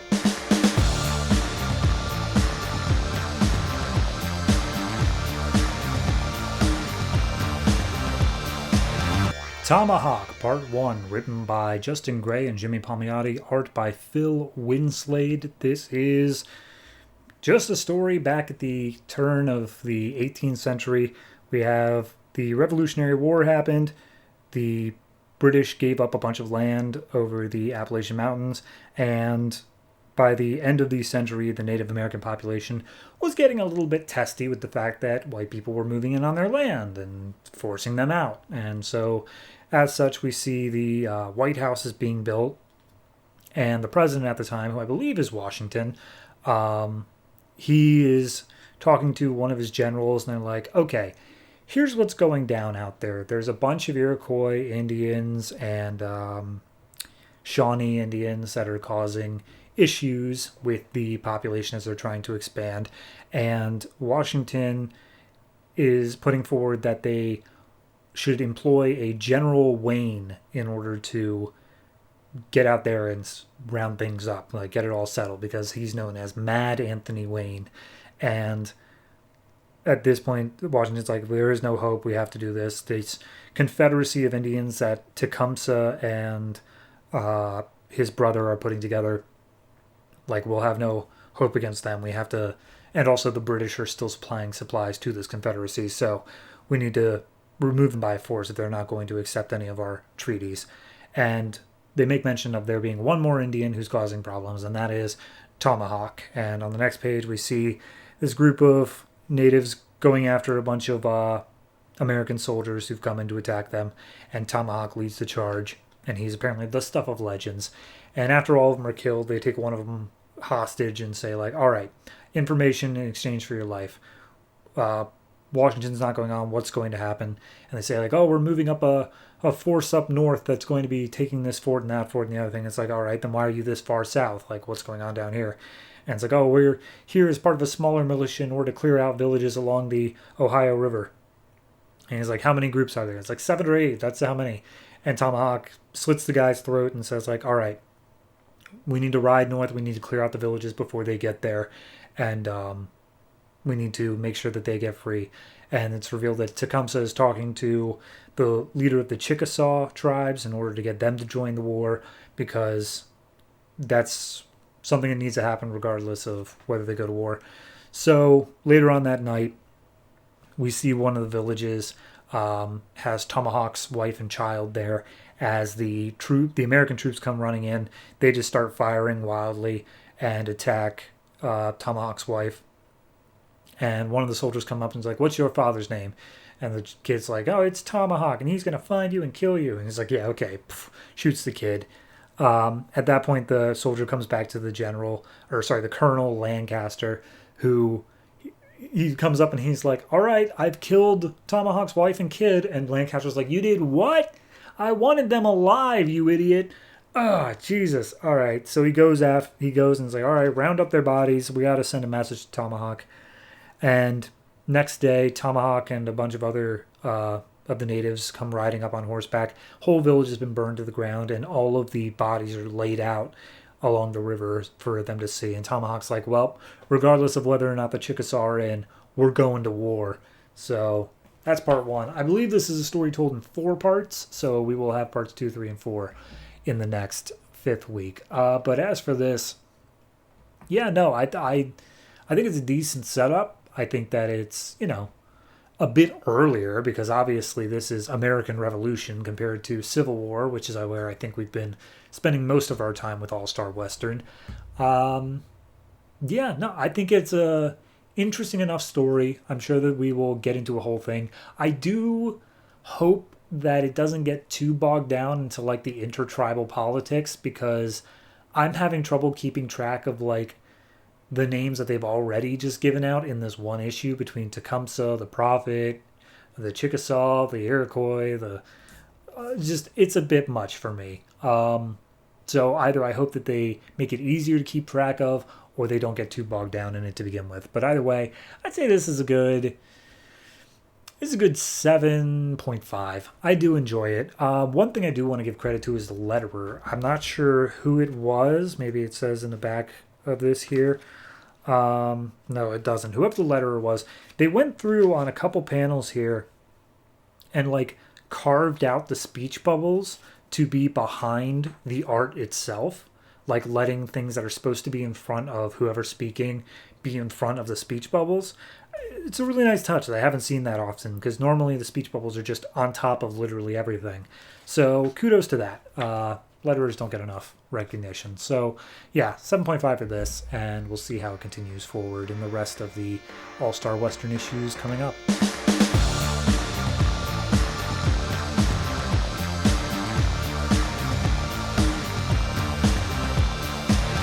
The Unknown Soldier, Parts 5 and 6, written by Justin Gray and Jimmy Palmiotti, art by Staggs Jonsson. This is the backup to issues 0 and 5 of GI Combat.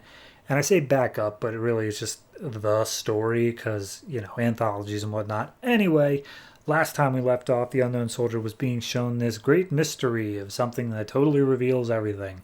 In this issue, we discover that turns out there has been an unknown soldier in literally like every conflict ever. And they have a whole hall that's just showing off all these bandaged-faced men. So they show like, there was one during the Vietnam War, one during the Korean War. There's all this stuff here. And we think that maybe it was some form of like reincarnation or something like that, but we're not entirely sure.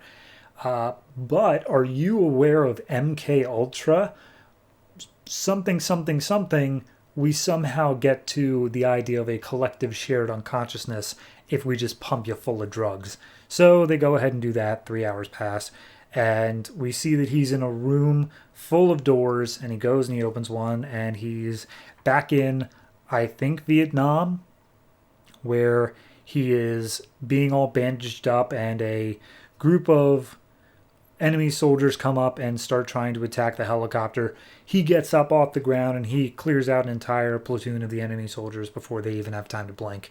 And then we get a blink to him in a tank, and he's doing the same thing. Until finally he goes into a door and he meets his old family, who's still waiting at that same train station he keeps seeing them at. And they're like, "Will you ever give my husband back?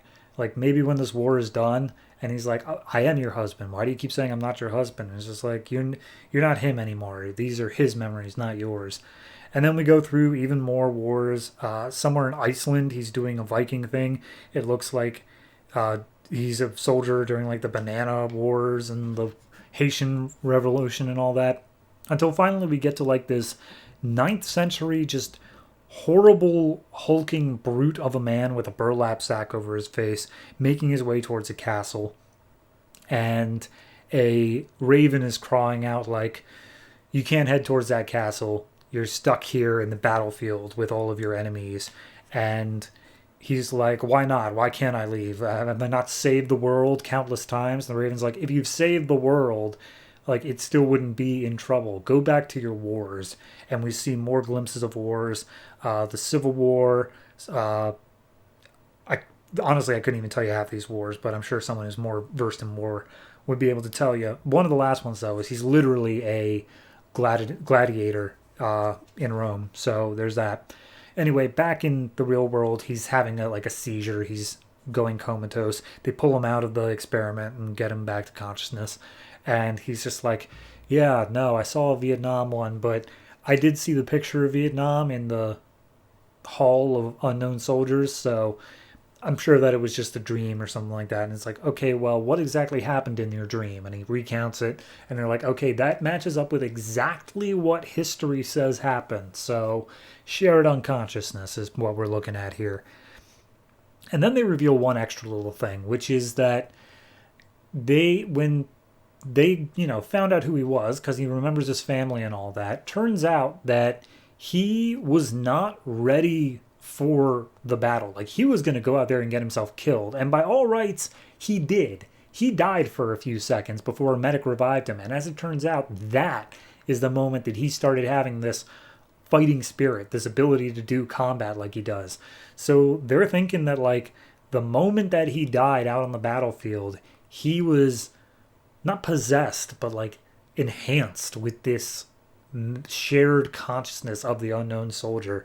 And that's why he's still himself. He is still the guy who died, but he also has memories of all these unknown soldiers. So yeah, he's part of something bigger. Anyway, screw that plot. Let's move on to something else. We get a nuclear power station, and a janitor is seen being very menacing, putting a thumb drive into a computer. And 2 hours later, the entire nuclear plant is seemingly on the verge of going critical, and they can't get into it because the passwords keep changing. And then all of a sudden a warning flashes up on screen saying that we possess the same technology to stall nuclear development, and we will use it if necessary.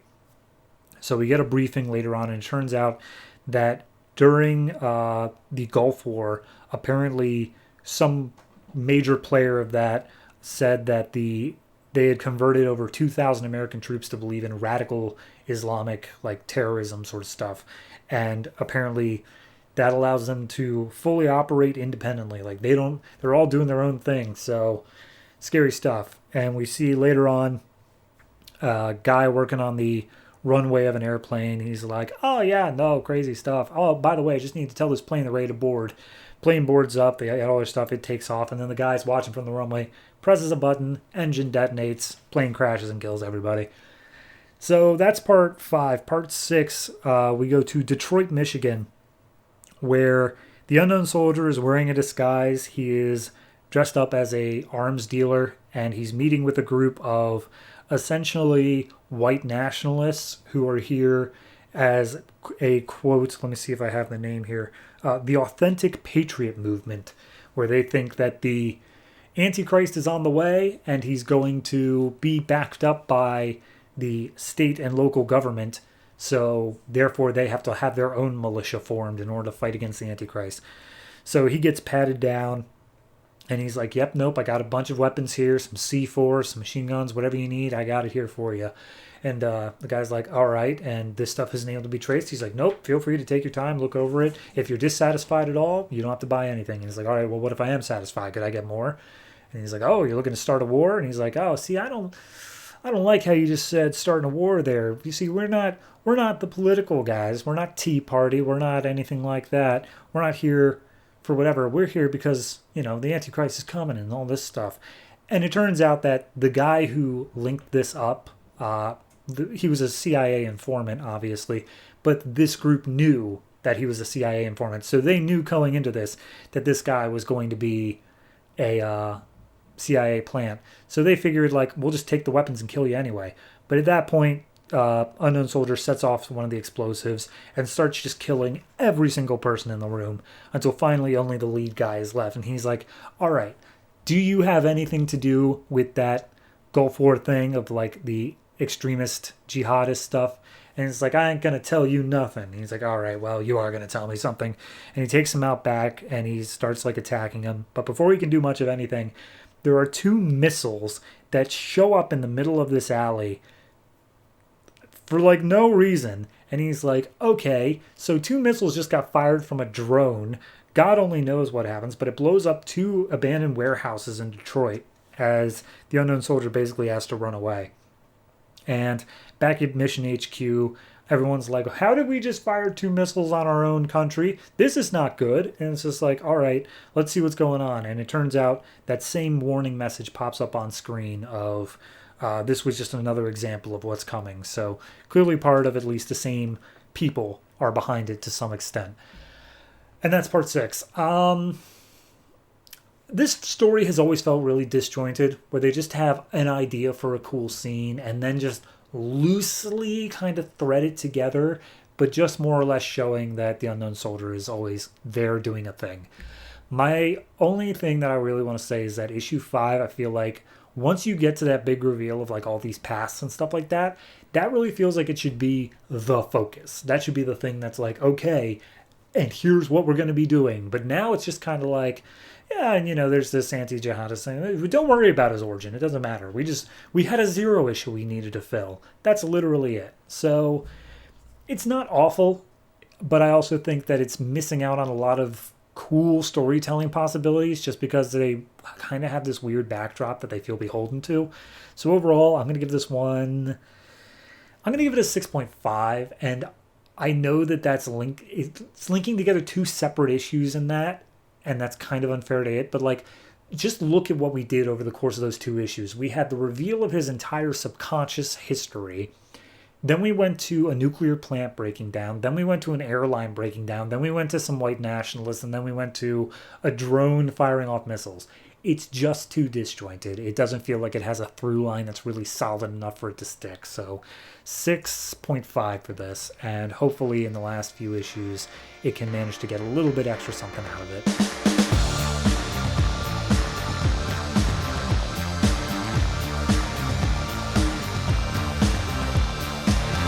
Beowulf, Parts 1 and 2, written by Tony Bedard, art by Jesus Saiz. So this is the backup to Sword of Sorcery 0 and 1, and I believe for a significant part of the series moving forward, but something I just need to clarify about the setting of this book. This is set in a far distant future where the apocalypse, I guess, has happened. Technology has been reverted back to swords and stuff. We basically have managed to cycle back onto Vikings. So, yeah. So we open up with a group of men on horseback who just go by all the old Beowulf, like, era stuff where it's like, yes, the Housecarls and the Danelaw and whatever. And there's this young boy there who's out in the quest, and they're all going out to this area because they're looking for a great warrior named Beowulf. And nobody actually think he exists, that he's just like a myth, but they still have to go check a place where he's rumored to be. So this boy is there to go out a boy and come back a man. And as they go out, they set off some motion sensor stuff, which activates a security alert inside this bunker, and I don't know how you call it, like one of those pods that people are, like, cryogenically frozen into, opens up, and Beowulf emerges from there, and he's just like, intruders. And we hear them talking about Beowulf and all the legends about him, how he was no ordinary warrior. He was the perfect soldier, born in a cauldron with steel for bones and lightning for veins. And as they approach the fort, they are about to enter in the door, and it's just like, well, let's search these ruins, and if we can't find this great almighty Beowulf, we can at least know that he's a myth. And before they can even step in, this hulking brute of a man, not completely naked, but mostly naked, comes out He's got like tube holes and stuff like that, a cybernetic eye, and he just starts wrecking everyone. And he's immediately the boy who's narrating the whole thing. He's like, he doesn't make a sound. He is mightier than a bear. I cannot hope to defeat him physically. My only hope is to think my way out. And he takes out a rope, binds his own hands, and he goes, "Oh, great Beowulf, thank you for freeing this slave from these horrible people." And Beowulf lowers his sword and just like cuts his bindings, and he's like, "You're welcome," and starts to go inside. And the boy's like, "Wait, actually, I came here. I was gonna come here anyway on a mission. My king, he wants the mighty Beowulf to come help as we are being attacked by a monster every night." And Beowulf's like, "My orders are to guard this base, and I am a soldier, so I'm going to guard this base." And he's like, "But my king Hrothgar, he was a general in his army before becoming king." And immediately Beowulf's like, "A general, you say? Well, I guess I could do that. Tell me more about this monster." And Beowulf, within like 5 minutes, he's dressed and he's ready to go, and he takes the horses of the guys that he just killed. And the kid explains what's happening, that every night in the Great Hall they have a feast and they pray and have a party and whatnot. And every night a being known as Grendel shows up, and he hates hearing all of this happiness and joy. And he comes in and he murders a large amount of the men. So you'd think maybe they just stop having the parties, but regardless, they continue to. And he's like, "Well, the King Hrothgar thinks that you are the only man who's able to stand against Grendel." And Beowulf's like, "Heck yeah, man. I guarantee Grendel's never faced anyone like me." And we just get one last shot of all the men that Beowulf slaughtered being picked over by ravens. So part two, they stopped in at a tavern, and one guy he's like, "Oh, I tell you, the riders came by through last week. They were up to no good." And he looks over at Beowulf and the young boy, and he's just like these outsiders. You think we can't handle ourselves? You think we're too weak to defend our own homes? And Beowulf, literally without even like looking up from his chicken, just takes out his sword, slashes the guy dead in half, and starts murdering everybody in this tavern. And the boy's like, "No, stop, Beowulf, please." And Beowulf's like, "Are you giving me orders?" And he's like, "No, you are the great Beowulf. No one can tell you what to do." And he's like, "Damn right I am." And he sheaths his sword as we see that the kid has literally pissed himself. So they start riding out, and the boy warns that they are passing through Iron Troll country.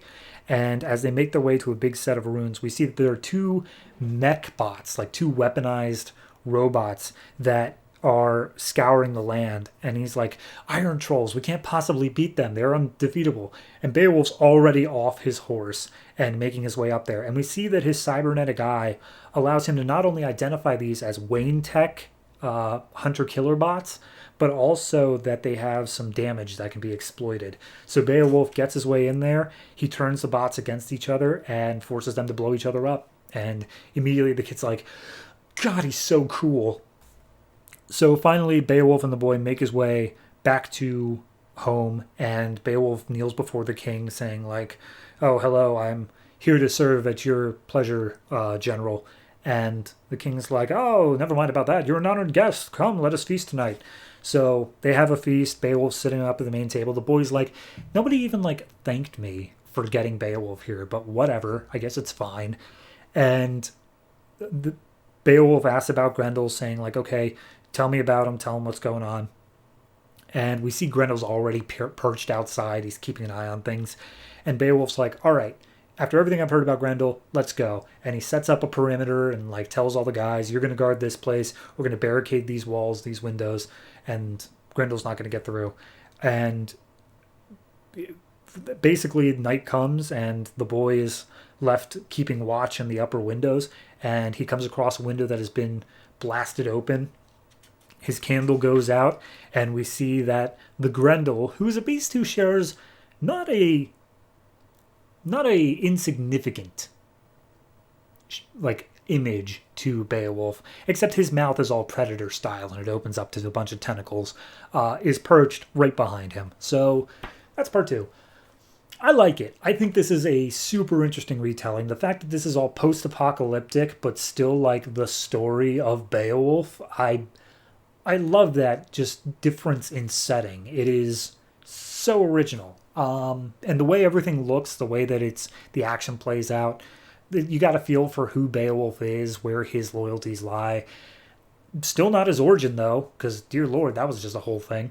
No, I really enjoyed it. I think that Beowulf is a super good backup here, and I think that it fits the tone as well of Sword of Sorcery, of like, it's this sort of fantasy setting while mixing it with things that are just a little bit different. So, yeah, no, I'm all down for it. Overall, I'm going to give the 2 Beowulf parts here combined, I'm going to say 8.5, and it really is the setting that really sets it over for me, because it is just so interesting to see the Beowulf story told in this new setting. Art-wise, it's good.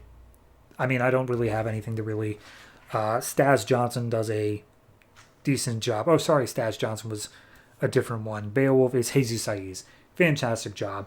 Don't really have an issue with it. So, yeah, 8.5. Really looking forward to the rest of Beowulf.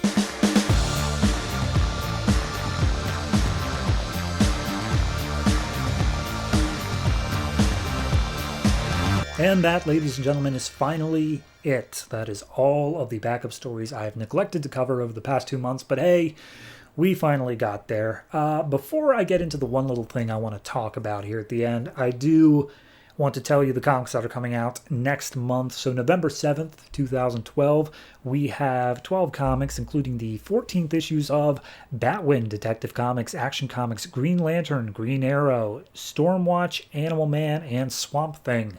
Additionally, we have the number 6 issues of Earth 2, World's Finest, GI Combat, and Dial H. Pretty standard week overall. Hopefully will not take too long. One thing I wanted to talk about before ending off the show is that some of the backup stories, particularly those for Detective Comics and Batman, have been tying in a bit more closely to the issues that they are backing up.